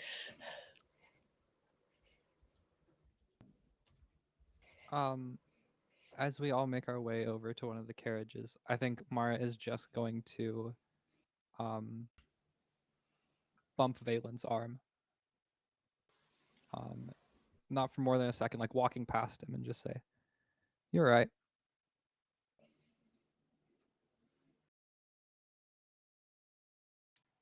I'm sorry. Say that again?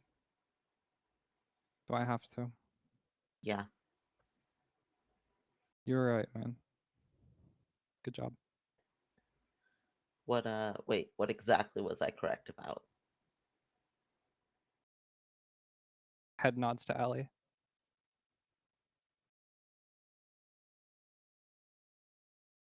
Gotcha. Well, hopefully it'll help you trust me on everything else.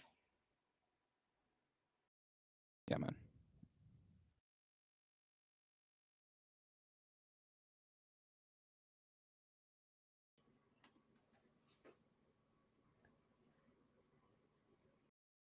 So I am curious, and I do want to know.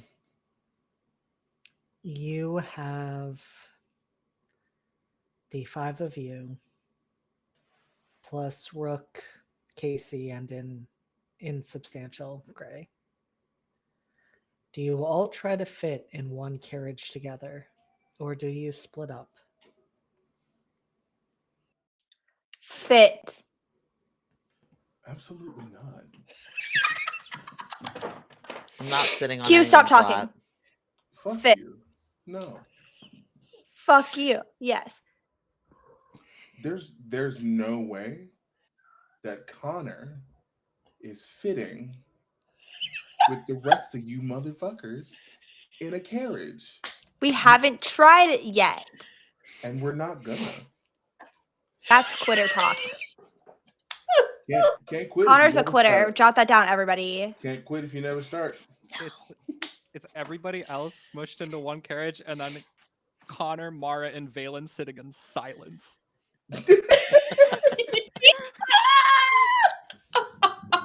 It's cold out. What the fuck is that supposed to mean? We can snuggle. Body heat. You've Yeah. got 2 boyfriends to snuggle with already. Yeah, Ellie, we're doing 2 carriages. This is awful. Does that mean Ellie is alone with the polycule because the rest of you have gone into the other Thanks. carriage. Thank you. Thanks, guys. If that's the case, Mara will go with Ellie and them. Thank you. Appreciate it. And so the 5 of you plus the boys all hop into these carriages, split up in the way we've described. Ellie, Rook does come to sit beside you. No. I'm sitting in between Mara and Casey. Sorry, man. I was just sitting there. Okay. I've been thinking about it since the moment you said carriages. I'm like, I'm not sitting next to him. Don't worry, man. I don't buy it.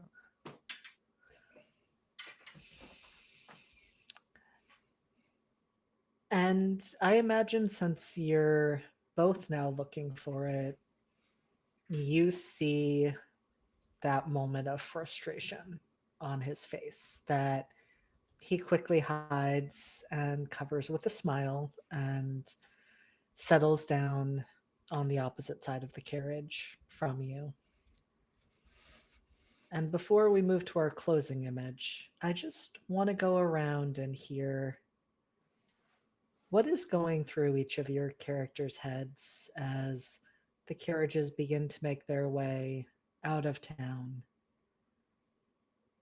down the road, onto the Cosmos facility.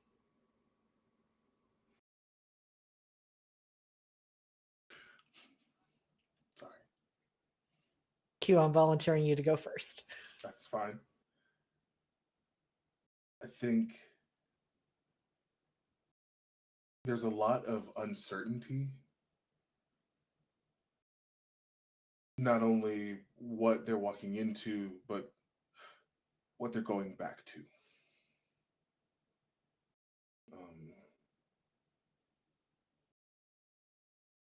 Like, none of this has been particularly good. But this isn't even like a devil you know sort of situation, right? It's been nothing but questions this whole time. So I think he's tense. There's a lot. And he's doing his best to like look out for everyone. So there's that, the tightness in the shoulders, the set of the jaw. He's ready to strike at any moment. But at what, he's not sure. So there's a lot of energy that can't really go anywhere.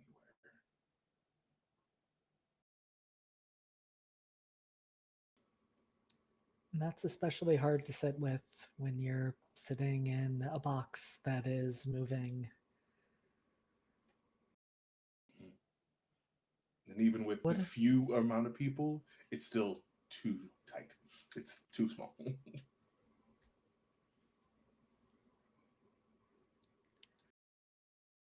And what about the other occupants of that carriage? What is Scylla thinking?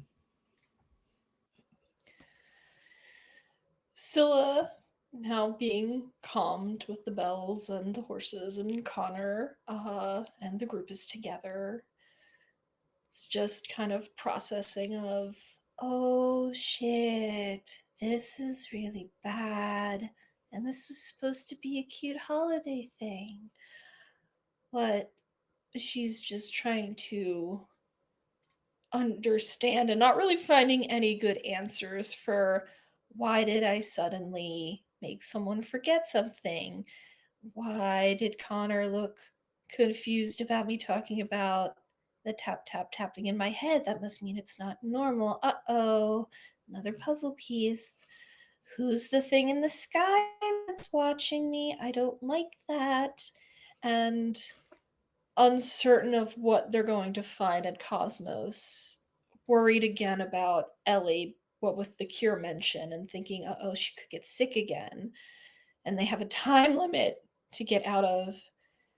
And it all feels just so overwhelming to Scylla, but I think what she is just trying to focus on right now is just being like, watch out for anything creepy, watch out for the antler man, watch out for whatever's in the sky, and make sure they don't hurt me and my friends, and we'll be okay. And she's just repeating that to herself and just, it's like, and if there's something I didn't see, the moths will let me know.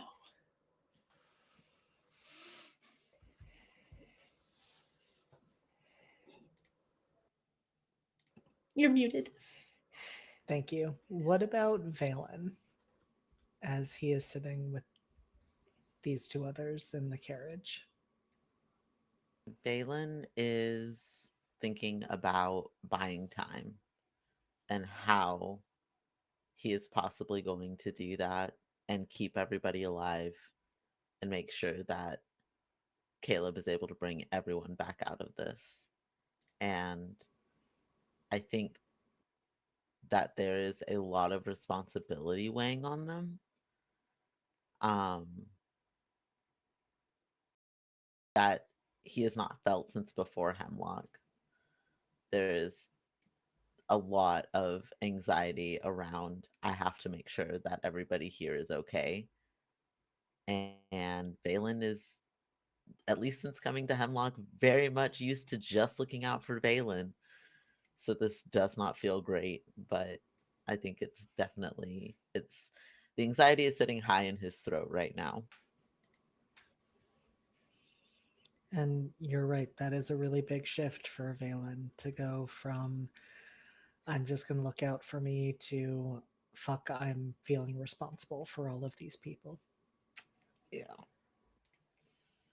I have to ask out of curiosity, is there anyone that would be a reasonable sacrifice to not bring back? Why would you What? ask that? What the fuck? Jeez. What the Um, fuck should it be? Valen's first thought would be Rook because fuck that guy. Um, but I think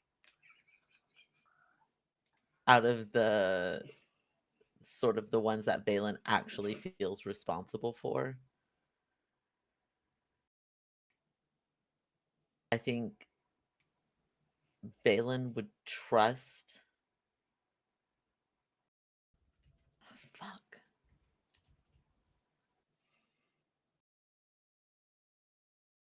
I think Valen would trust Connor to figure out a way out. If he had to pick somebody, he would trust that Connor would be able to make a way out. So I'm guessing like Rook and Theo would be acceptable losses. Yo, Misty's right there. Absolutely. Probably Casey and Gray also, but Yeah. you know, out of this core group, Yeah. the trust would be polycule in can. Connor. Yeah. Out of the ones that Valen is actually concerned about. That's a reasonable answer.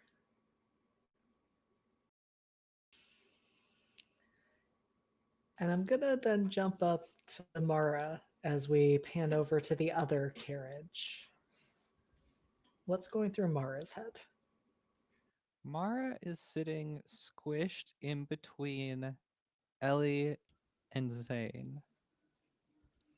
And this feels unnatural to her, not just like them specifically, but just, generally being in this situation. Um I think she looks over at Ellie um and doesn't know why she feels dirty. Um and I think if Ellie like makes eye contact, Mara will be like, as like just really like covering it up, just like I got this, and then is going to turn to Rook and make awful horrid inept small talk for the rest of the carriage ride. Just like, yeah, what do you do, man. Like that like level of not good. Like, yeah, you're a good looking guy, you got a sister? Like just like completely like no regard for him. Um but she doesn't feel good about anything that's happening.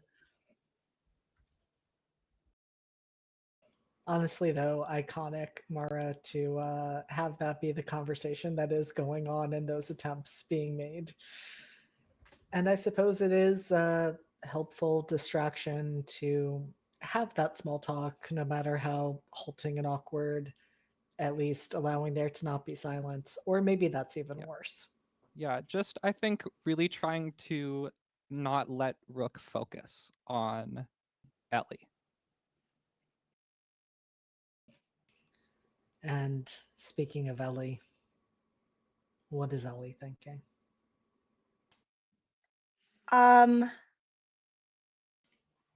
I think once or twice she catches Mara's uh, eye with the "I got this" kind of look, but I don't think.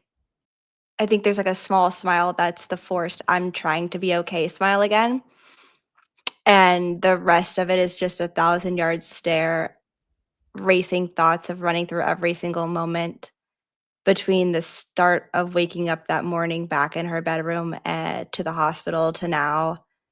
And the first thought is, what else do you know regarding Rook? And the second one is a little bit more complicated because it's one word, but it's a series of stringed questions that don't stop after she thinks the first word, which is why. And it's thinking about all of his tells that he had just now of knowing, like, I know that you are capable of hurting people. I know that you're, oh my gosh, what was the other things he was like lying about? I forgot. All of those things. Most importantly, that one. And it's just like, why? And it's just like, at the end, it's just like, why would you lie? And because to her, they're going on 3 years, and there's no reason that he would have to lie about any of these things. It's not anything that you normally lie about in a relationship because none of it's about really the relationship itself, except that we're maybe in one in reality too. And it's just a lot of confusion, frustration, fear, and anger. And no matter how many times she picks through it, she can't come to a conclusion as to why, because she's missing too many pieces. But I think something tells her in her gut that whatever they're walking into, he knows more about than they think he does. This whole time, he's probably known more than they think or knew he does. But if you asked her, she couldn't for the life of you tell her anyone what that is or where to start with it. She just knows something's off. And I imagine that that realization is a hard one because if he does know more, it's helpful to have him be close to be able to get those answers. And also, I imagine that is the last place that Ellie wants him at this point.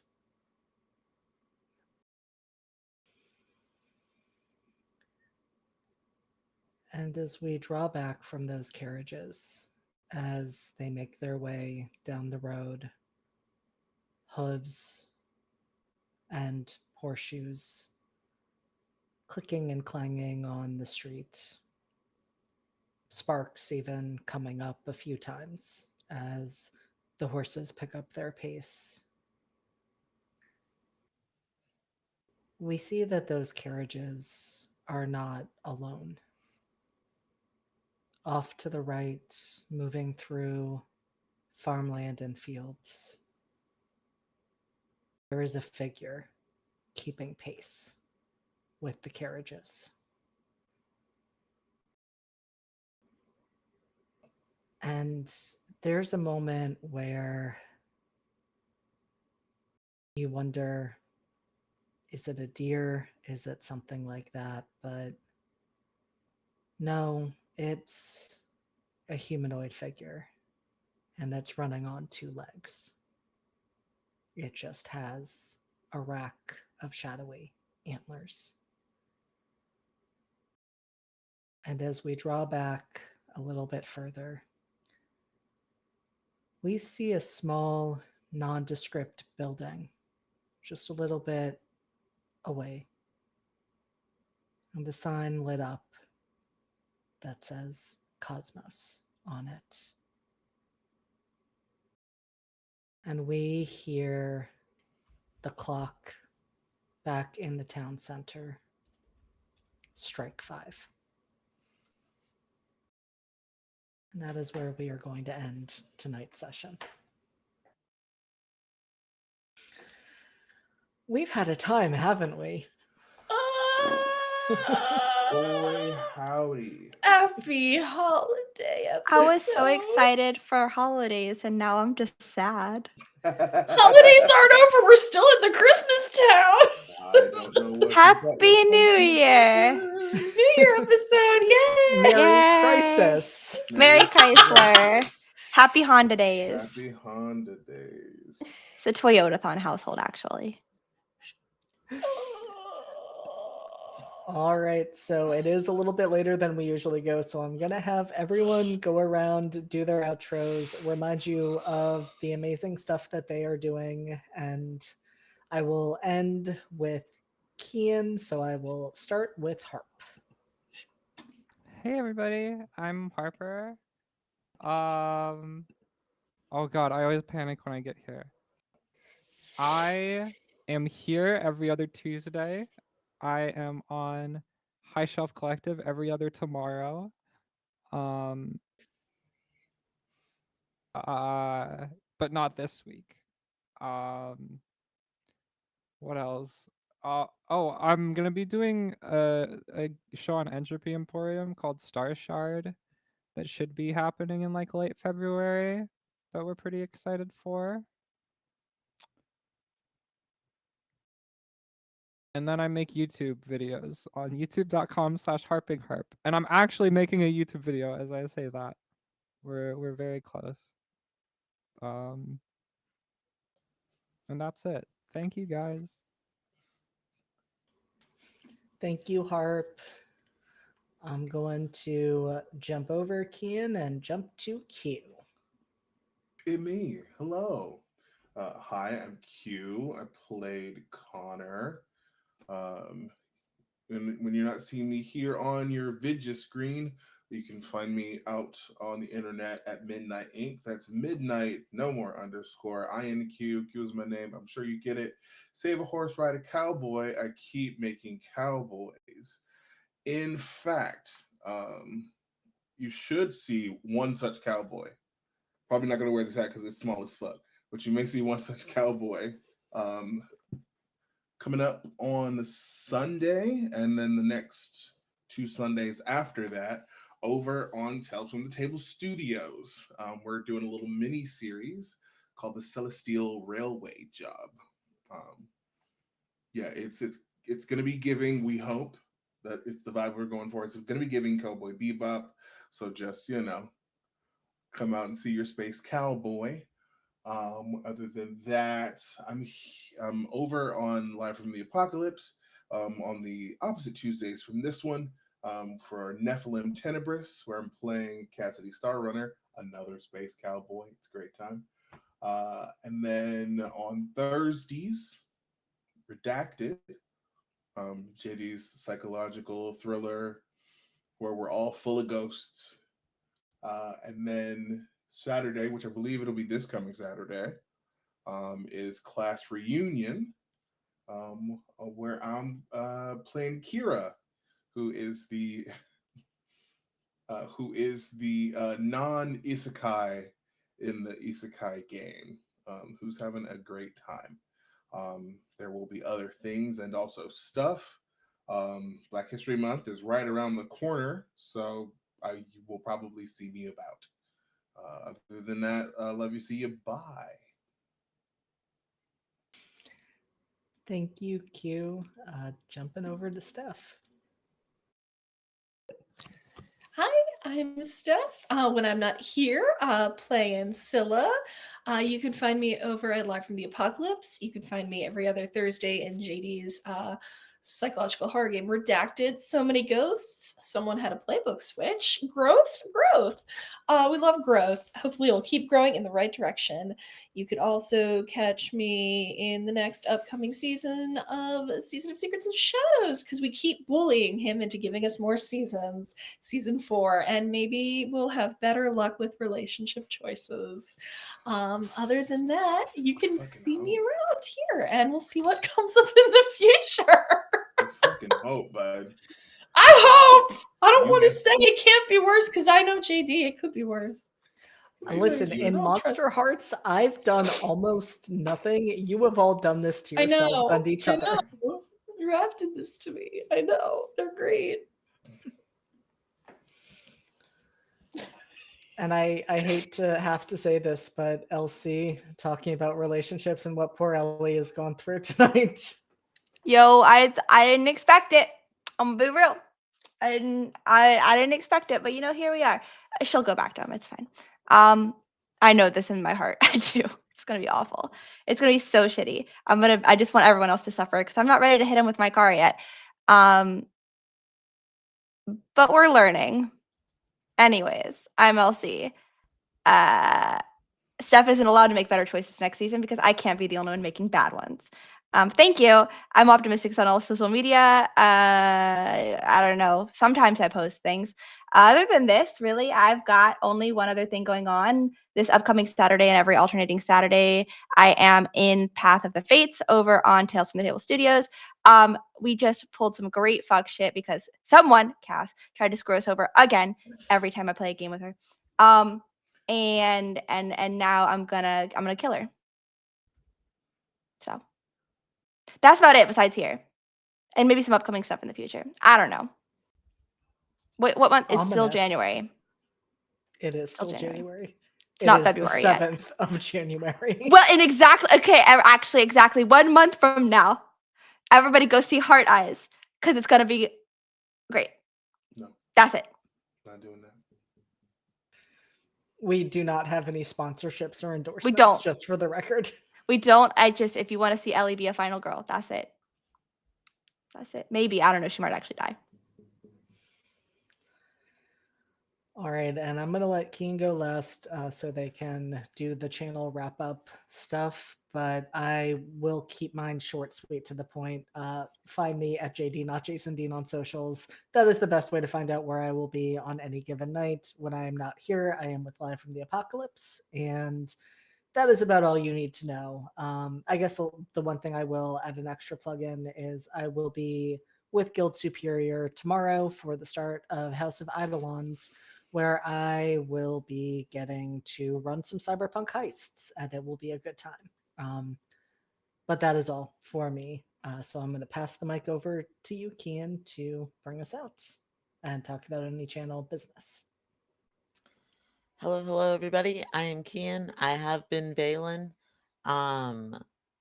What am I doing? I'm not doing much that's not here, so I'm just gonna go through the channel stuff because then it's gonna cover my stuff too, and that makes it convenient.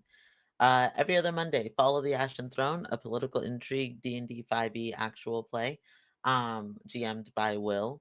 I am in that game. It's a lot of fun. We're doing some interesting shit. We're picking a path as a party, and it's a path that leaves a lot of bodies behind us, which is always a good time.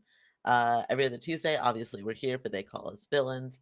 Every other Thursday, God Complex, a Girl by Moonlight actual play, also GM'd by Will. Every other Friday, Weird Wilds War, a 5e actual play GM'd by JT. And then every other Saturday, actually only on the 18th because that is our finale episode, Blooming in the Rot, our Invisible Sun actual play GM'd by myself. I have a couple other projects coming up in the next couple of weeks. Honestly, there's one that I'm really excited about. Keep an eye on social media. It's probably going to be announced this week. Fingers crossed. I'm very much looking forward to that. But yeah, that is what the channel has going on. I'm gonna throw a raid over to. I agree, JD. That was my thought too. ADHD Adventures, ADH Adventures, ADHD Adventures is the way that my brain reads it. So that's what we're gonna No, go me with. too. But we're gonna throw a raid over to them. Be sure to say hello, let them know who sent you. Drop some messages in the chat so that they get credit for the views. And be kind to yourselves, each other's, and the planet. And we will catch you all next time. Yes. Thank you. Good night, everyone. Good night, everyone. Night. How did you take us out?